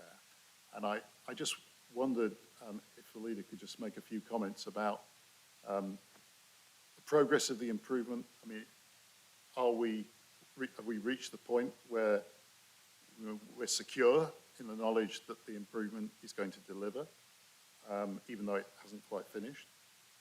And what is the relationship between some of the things that we would expect to see different and some of the work that's going on in work streams right now? I'll give you some edited highlights, and then I'm obviously happy to talk further about those things as well. But I think there's an interplay between, as in all councils, between the wider work and the political interplay as well. I think good, strong, honest debate is really important. And that political difference and debate is part of what we will do. It's what we all recognise here as well. But it needs to be played out within a certain framework. And I think that's the kind of thing that the Chief Executive there is referring to. So to ensure that actually in some ways that debate does go in a really positive way about debating the issues and policies that we should be debating as the 7 leaders of the constituent authorities and the other members of the board. Because if we don't show that political will and those positive behaviours, what are we there for? And what, how do we move the combined authority forward? So there's a sense of political will, and that's a responsibility of all of us as constituent councils. And I would say one of the huge benefits for me as having spent these couple of months covering for Nick is getting a really strong sense of how the combined authority can work incredibly well for all of our constituent councils and how we can really all work together to do something better for the whole region as a part of it. But I digress slightly. I think We have some excellent officers working on improvement work at the moment, and we've also had our first meeting of the improvement board, which is being led by Sir Bob Kerslake. I've met with the members of that board. I've met with Lord Kerslake. The work they are doing to be critical friends, I think, is going to be incredibly important and helpful in that. But as I said, we also have some really strong officer work going on as well. So that's a slight highlight. If you want to know more, I could table, for example, links to some of the key documents that have come through in the recent Combined Authority Board meetings for the committee to look at if they're interested in finding out more. I think I would add, as a member of the Overview and Scrutiny Committee of the Combined Authority, that we've had great wasting of time and effort by the Conservative members of the various committees and board. They don't recognise the experience that the Chief Executive's got of other combined authorities where people do work together better. Don't have to have all this point scoring all the time, which is all they indulge in pretty well. They're intent on getting bus services, but not prepared to pay for, not prepared to vote for paying for them.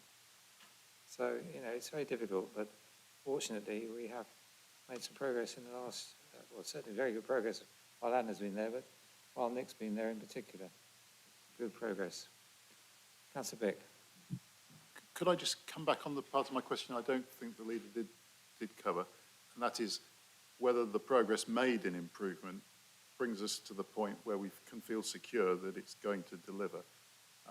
And on the last point that the Chair just made, I mean, is there any hope that we get to a position whereby the vision for the combined authority is about enhancing the role and functionality of its constituent members, rather than to sort of carry on sort of party political campaign? Because, I mean, I quote the example of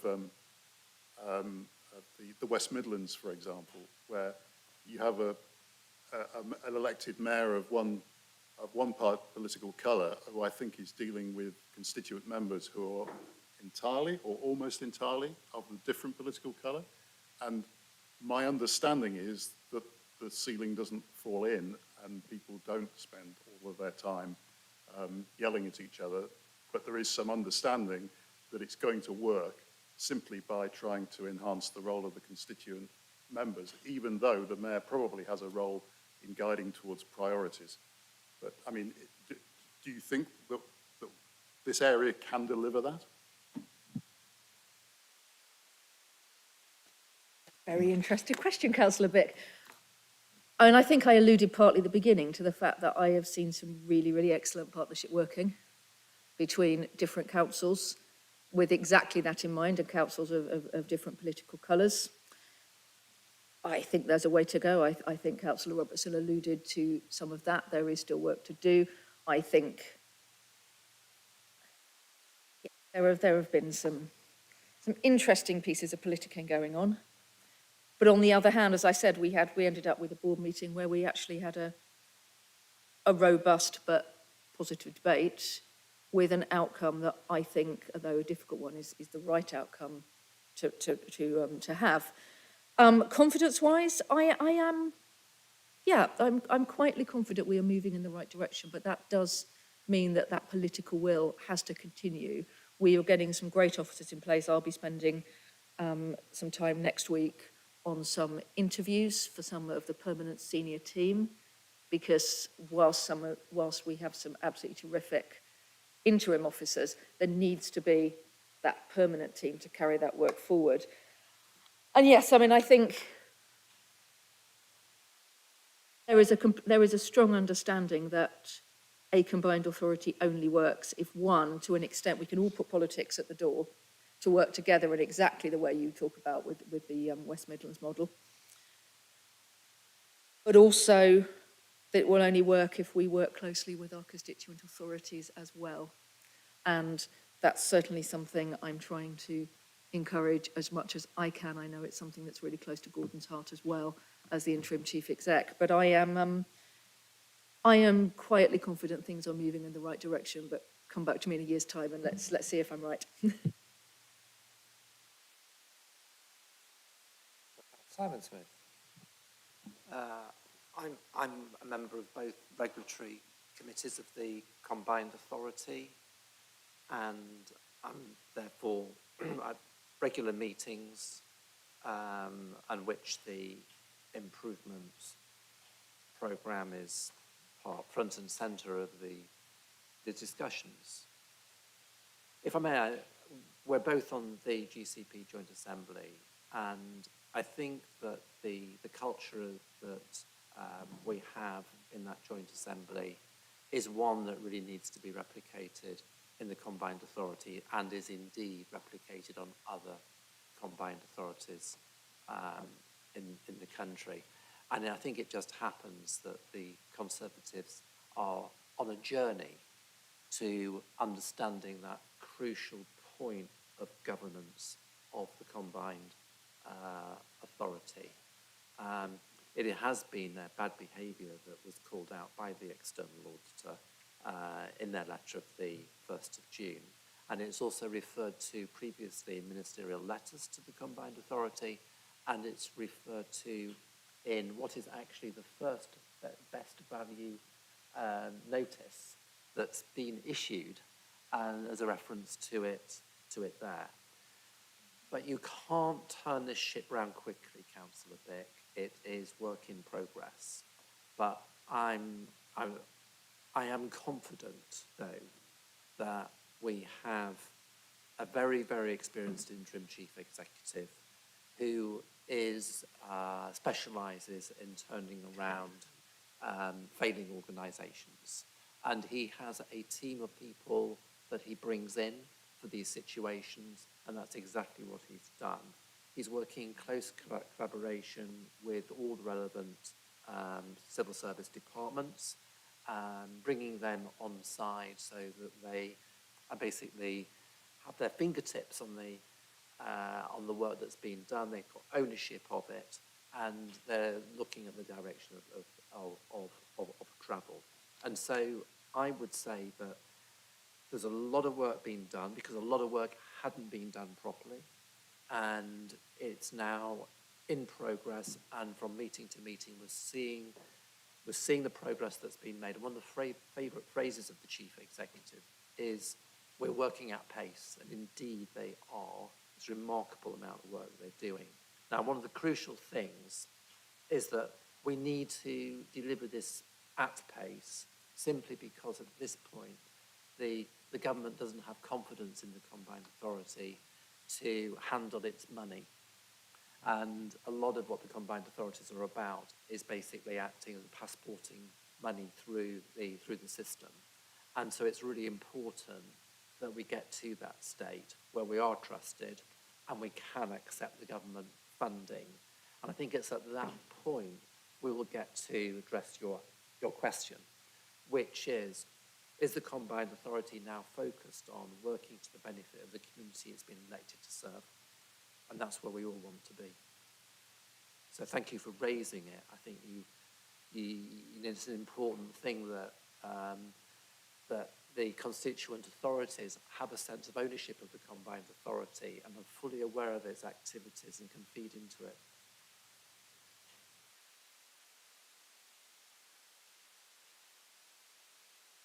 Councillor Scott, can you turn your mic off?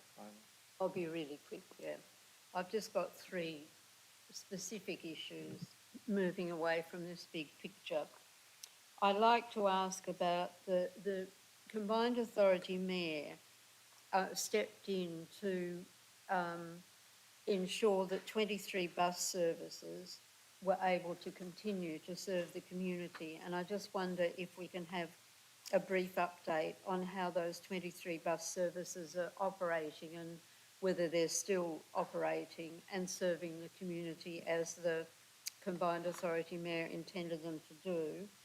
And the second point is on e-scooters. I see at paragraph 4.8 on page 271, there is an e-scooter update and next steps. And what happens there is that there was a noting of the report and approval of the extension to the e-scooter trial in Cambridge. And what I would like to, I'm going to be very parochial here. Well, in West Chesterton, that I and my colleagues to my right represent, we're constantly being assailed by residents who have concerns about e-scooters. Everybody, I think, would appreciate that e-scooters are operating in a way that ensures that pollution and congestion are cut down. At the same time, there are many people who are concerned about e-scooters on the footpath. But the particular parochial issue I wanted to raise was that there are parking areas throughout the city for these e-scooters, and in West Chesterton there's an area called Victoria Park, and I'm afraid that there is a parking area up there, but that the e-scooters are not parking on the parking area, which is bitumised, they're parking on what once was a grass Councillor verge. Scott, this is And not now anything I'm to do going with to the come combined to a authority. if I can just please continue, and I'm concluding, that I'm going to ask whether it's possible to ensure that these e-scooter, the company takes responsibility to return verges to their original state, because it's Sorry, inappropriate Councillor Scott, that this they has do. nothing to do I with the know. combined authority. Will you stop talking about it? Final point is about King's Dyke. I see that there's another £1 million gone down the King's Dyke route, and I just want to draw attention to the fact that that problem has been going on for quite some time, and I'm a bit worried about seeing another $1 million going into the King's Dyke project. I'm sorry if I spoke out of turn, Chairperson, but I did want to just raise those 3 points, which were in fact very short. I was very short in raising them. Thank you. I'll deal with the items that have nothing to do with this agenda. Councillor Smith, do you have anything on the bus services? Yes, thank you, Councillor Scott. So the 23 services that were saved last year from the stagecoach cuts are the main reason for the decision to have a mayoral precept this year. It's the money that will be needed to maintain those services for another year is roughly the same as the money that will be earned through the mayoral precept. So there's a direct correlation between the two. There are, I think it would be fair to say, there are some issues with some of those routes. I hear particularly, there are various routes that I get a lot in my inbox, the number 18 route, for example, and I know that officers are working very closely with the operators to see if we can improve the functioning of those routes. If you send me an email just outlining those other points, I will make sure that they are passed on to the relevant operators. And I did just one thing I wanted to say about buses is that we talk about the kind of ability to work together politically. One of the things that the combined authority does is it has a transport levy that comes from the two tier one authorities, the County Council and Peterborough City Council. And that's an essential part too of supporting the transport and bus work that the combined authority does. And it won't get passed if the two transport authorities don't support it. So I think it's worth noting that in the combined authority board meeting, whilst there were differences of opinion and voting about the precept, when it came to voting on that bus levy, Peterborough, which is a Tory-controlled council, voted with the other council supporting a levy. And without that, that levy would have fallen. So I think it's important to note that we can work together where we need to support buses, but I really hope that we can have more collaborative working across all the different political parties to really positively look at what we can do to support public transport, because it is so, so essential, and I'd like to see more consensus and collaboration on that. Thank you. Now, there's no recommendation on this report, it's just to note. You're really happy with that? Oh, sorry, Councillor Bennett, did you have your hand up? Sorry. Apologies, Chair, I probably didn't have it up high enough. Just one very quick point for our Mayor. One of the things I can't help but noticing is there's a lot of confusion and negativity among residents about our rather complex government structure. And as current leader of the city councillor and mayor, and sitting on the combined authority, I wonder if before you hand back to Nick, you would be able to ensure that some good quality information is published on the structures so that residents can have a clearer understanding of who's doing what. And I feel that that would dispel quite a lot of the hostility and negativity towards these institutions. Thank you. Should point out acting mayor would be more appropriate as a title there. And I know that I'm sure that Nick will be equally interested in ensuring that everyone knows what the different parts of our ecosystem in Cambridgeshire and Peterborough do. So I'll certainly be passing those recommendations on. I think it's really important. Thank you. Moving on to final item 15 to note. That's it. That's the end of the meeting. Thank you very much.